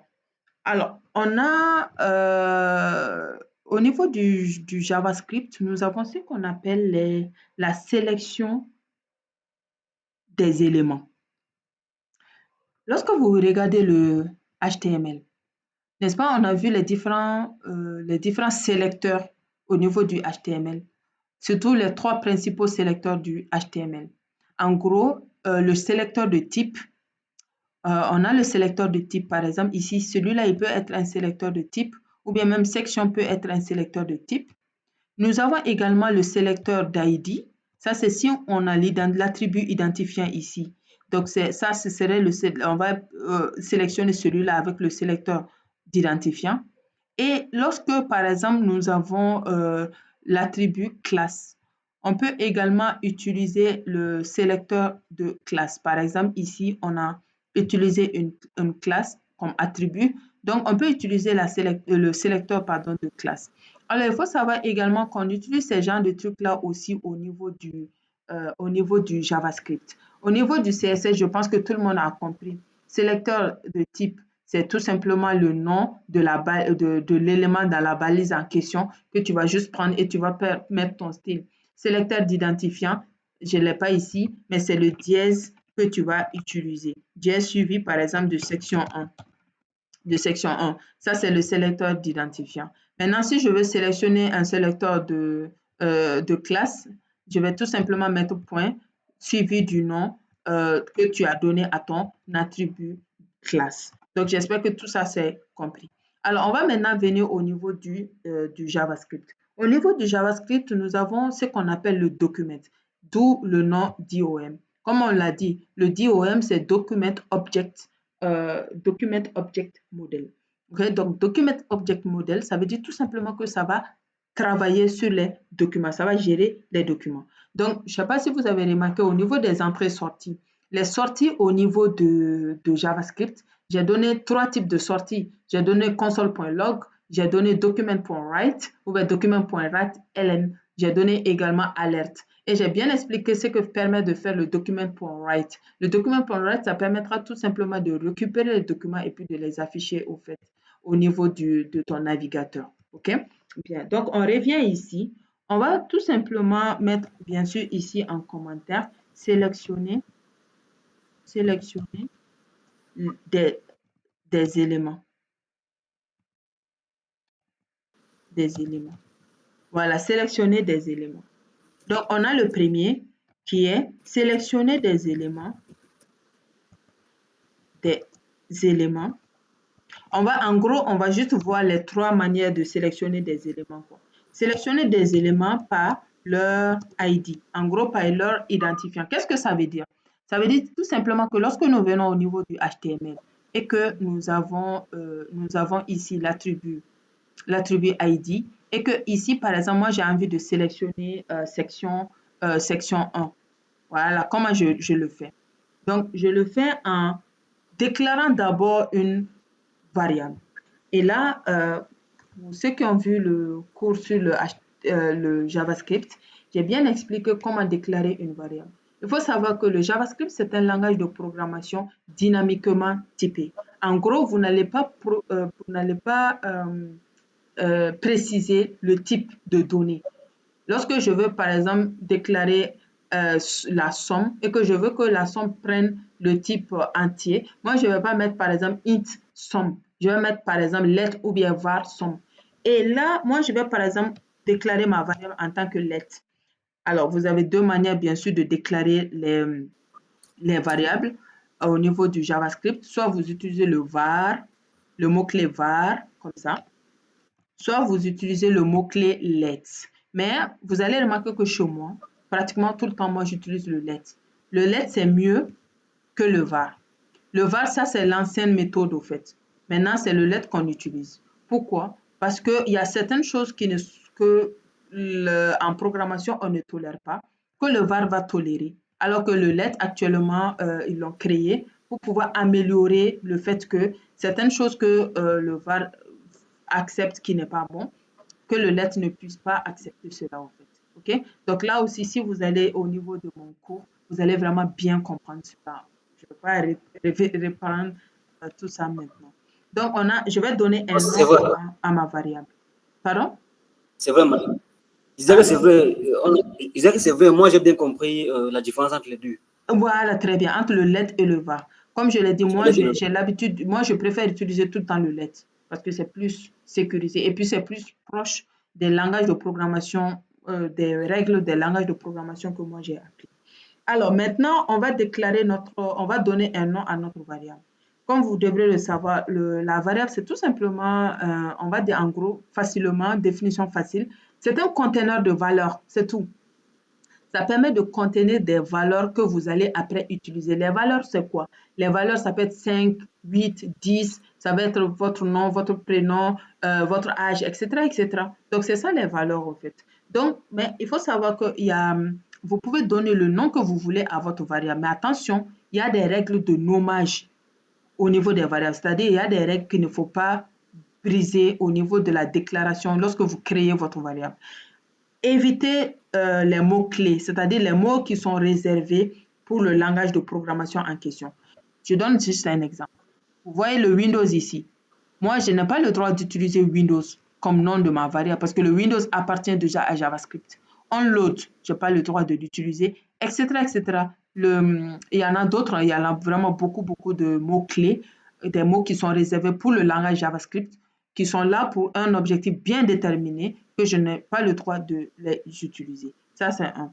De deux, également, lorsque vous déclarez votre variable, évitez de mettre de l'espace. Souvent, on utilise les mots composés, par exemple, mon âge, ma lettre, ainsi de suite. Vous collez-les, ne mettez pas d'espace. Ou bien, à la rigueur, utilisez underscore, en gros, tiré du 8. Tiré du 8 qui est là comme ça. Attendez, je vais créer ça pour... Voilà, tiré du 8. C'est ça le tiré du 8. C'est différent du tiré du 6. On a ça. Évitez également de mettre les caractères spéciaux, c'est-à-dire arrobase, tiré, etc. à la part underscore, vraiment. C'est-à-dire celui-là. Là. À part celui-là, évitez d'utiliser les caractères spéciaux. Évitez aussi les ponctuations. Les accents, ainsi de suite. Évitez ça. Donc là, je vais mettre ici, je vais déclarer ma variable que je vais appeler section égale à document. On a ici document. Vous voyez que document ici, c'est un mot-clé. Document. Point. On a une fonction qui est déjà là, prédéfinie, qui est le get element by ID. Donc, on va prendre ici get element by ID. Qu'est-ce que ça veut dire? Ça veut dire obtenir l'élément par son identifiant. En gros, c'est ça que ça veut dire en anglais, quoi. Donc, c'est une fonction get element by ID. Ça veut dire quoi? Ça veut dire tout simplement que si moi, j'ai besoin d'appeler celui-là là, dans le JavaScript, étant donné que c'est l'attribut identifiant qu'il a créé, donc je vais tout simplement utiliser le get document.getElement by ID et entre griffes, je vais appeler son nom. Donc son nom c'est quoi? Section 1. En gros, voici son nom qui est là. Voici son nom qui est là. J'espère que cette partie-là, elle est comprise. En gros, je veux juste obtenir la section 1 ici. Ça, c'est lorsque vous voulez sélectionner des éléments par leur identifiant. OK? Voilà, dans le JavaScript. Maintenant, on va essayer de sélectionner des éléments par leur classe. Voilà, par leur classe. Alors, on va dire en gros, c'est la même chose, sauf que ici, au lieu de ID, c'est par exemple classe qui est là. Par exemple, ici, j'ai classe invalide feedback. OK? Donc, moi, j'ai envie de récupérer invalide feedback ici. Donc, comment je récupère? Je vais d'abord déclarer une variable. Donc, on a ici l'aide, par exemple, invalide. C'est le nom que moi-même j'ai pris. Hein. OK? Voilà. Mais faites attention lorsque vous déclarez le nom de vos variables parce qu'après ces noms-là, vous allez venir les utiliser. Vous allez venir les réutiliser, ainsi de suite. Donc là, si vous écrivez section d'une manière, vous devrez obligatoirement, lorsque vous voulez le réutiliser, vous allez le mettre de la même manière au fait. Donc faites attention à ça. Donc on a ici document point get element by class.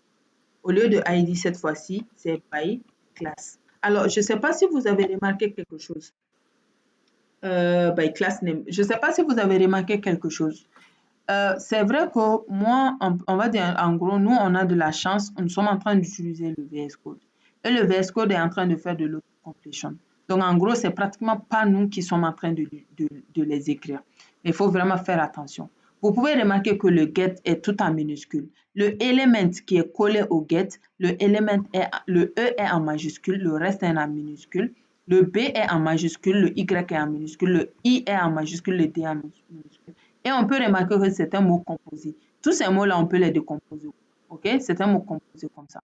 Et là, vous pouvez également remarquer que les éléments, là, il y a S ici.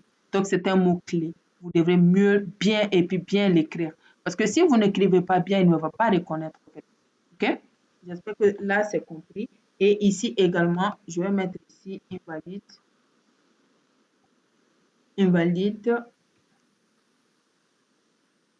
feedback. Voilà. Donc, invalide feedback. Encore, faites attention. Si je sais que j'ai un peu de doute, je vais tout simplement copier cette partie-là, CTRL-C, et je viens tout simplement mettre ici CTRL-V pour que ça soit bien écrit, que je sois sûre de ne pas de ne pas me tromper. Voilà. Alors, dites-moi, est-ce qu'il y a des questions à ce niveau-là? Il est déjà presque l'heure, donc je pense que oui, oui, oui, il y a des questions? Oui, madame, je pense que vous oubliez. Oui, bon, je pense que c'est juste une remarque. Je pense que vous avez oublié point virgule à la fin des déclarations. Non, ici, on ne va pas mettre de point virgule. Ça va Point pas virgule à la poser. fin des deux déclarations là. Non, non, ça ne va pas poser de problème. On ne va pas mettre point Ah, virgule. point virgule. OK? On ne va pas mettre de point virgule. Tu vas voir que lorsqu'on va finir, on va exécuter. voilà. Tu vas voir que ça ne va pas forcément Donc, poser d'erreur. Oui. madame, et si on le met, ça cause pas de problème. Et si on met point virgule, ça ne cause pas de problème. Quand on le Normalement, met ou non. quand on ne le met pas, ça ne dérange pas. Non, normalement, non. Souvent, moi, j'ai l'habitude de mettre point virgule, ça ne me pose pas de problème. Mais si je ne le mets pas aussi, ça ne pose pas de problème. OK? Ok. Voilà, très bien. Alors, il faut savoir que le JavaScript, c'est un langage de programmation qui, on dit, est sensible à la casse. Ça veut dire les majuscules et les minuscules ne sont pas pareils. Quand vous écrivez, par exemple, section avec S majuscule et que vous alliez appeler section avec S minuscule, ne va pas reconnaître. OK? Voilà. Donc, la plupart des langages sont vraiment sensibles à la casse, au fait. C'est-à-dire qu'ils ne blaguent pas avec cela. Voilà. Donc, dites-moi, c'est pas fini, hein, le TP là n'est pas fini, mais on va continuer bien sûr demain. Je veux pas non plus que ça soit beaucoup trop, surtout que nous venons de commencer avec les DOM au niveau de JavaScript.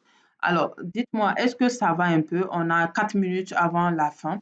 Donc, vous aurez quand même le replay sur ma chaîne YouTube. Comme ça, c'est que ceux qui sont venus en retard, vous pouvez bien comprendre après. Mais ce qui vient d'arriver, je vous conseille comment on appelle ça, de faire, de reprendre ça pour demain.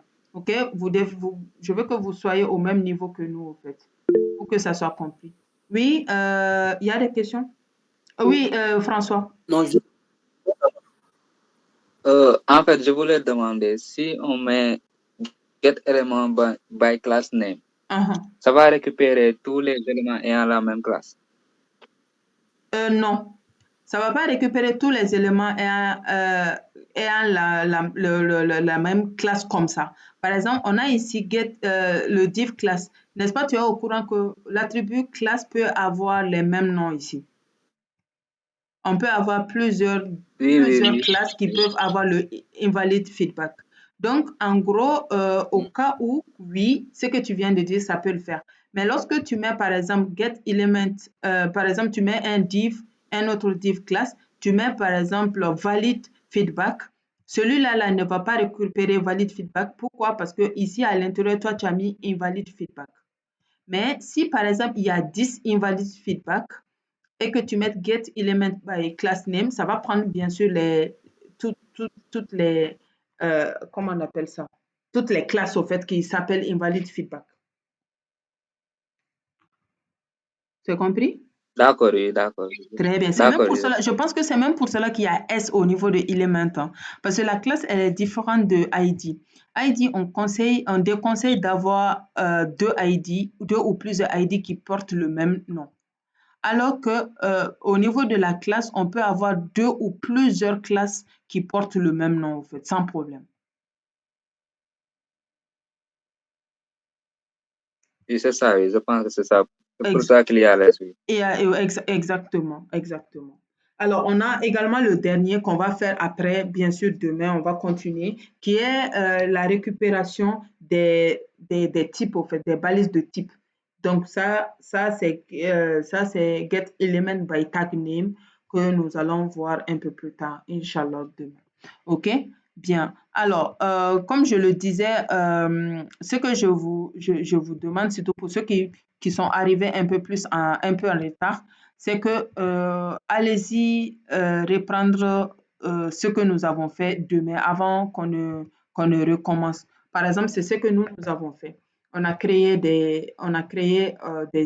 ajouté des images et on a mis les images en grid, en fait, en gros en carte. OK? Et on a ajouté des croix. On a créé un petit formulaire également. Ça, c'est vraiment du HTML, CSS que nous avons fait. Maintenant, notre objectif, c'est de faire en sorte de dynamiser tout ça. Quand on parle de dynamisme, on parle d'interaction. En gros, si moi, je ne veux pas de cette image, je vais cliquer sur la croix et ça va supprimer l'image. Et quand je ne veux pas de ça, ainsi de suite. Et le formulaire également, je vais mettre des contraintes comme quoi, au cas où l'utilisateur aura donné 4 caractères au lieu de minimum 8 caractères, que le formulaire puisse envoyer un message d'erreur à l'utilisateur comme quoi il faut mettre 8 caractères au lieu de 4. Donc voilà un peu ce que nous avons fait.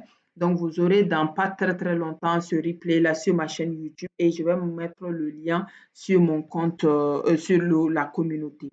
Voilà. Donc là, c'est la fin pour aujourd'hui. Inch'Allah, demain, nous allons continuer. Demain, on va finir ça et directement, nous allons commencer avec le bootstrap. On ne va pas vraiment perdre beaucoup de temps. Et au niveau du bootstrap également, on va apprendre à créer un site avec le bootstrap. Voilà. Donc là, merci beaucoup d'avoir participé au webinaire d'aujourd'hui. Donc, on va se dire, Inch'Allah, à demain à la même heure. Oui, Cécile. Bonsoir. Comment faire pour te suivre sur ta chaîne YouTube? Je vais envoyer. Tu es sur la communauté? Non, non. Ah, tu n'es pas dans la communauté. Ok. Attends, je vais t'envoyer mon numéro. S'il te plaît, tu peux m'envoyer un message. Je vais t'envoyer le lien de la communauté et lorsque tu rentres là dans la communauté, je vais envoyer le lien de ma chaîne YouTube. Ok? Ok, d'accord. Attends, tu es au Sénégal? Oui, je suis au Sénégal. Ok, très bien. Donc, attends, je vais mettre l'indicatif. Donc, c'est 00223 93 77 24 86. Tu m'envoies juste un message sur WhatsApp. Et tu peux dire, par exemple, j'ai besoin du lien de la communauté. D'accord? Donc, lorsque tu vas m'envoyer ça directement, je vais t'envoyer le lien de la communauté. Tu pourras rentrer dans les groupes. OK? Tu as pris le numéro? Cécile est là? Oui, j'ai pris le numéro. Très bien. OK, donc n'oublie pas de m'envoyer tout de suite même un message pour que je puisse t'envoyer. OK?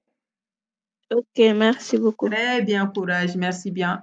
OK, merci beaucoup pour votre attention. C'est la fin de ce webinaire d'aujourd'hui. Inch'Allah, nous allons continuer demain. Donc, on va commencer bien sûr à 20h30.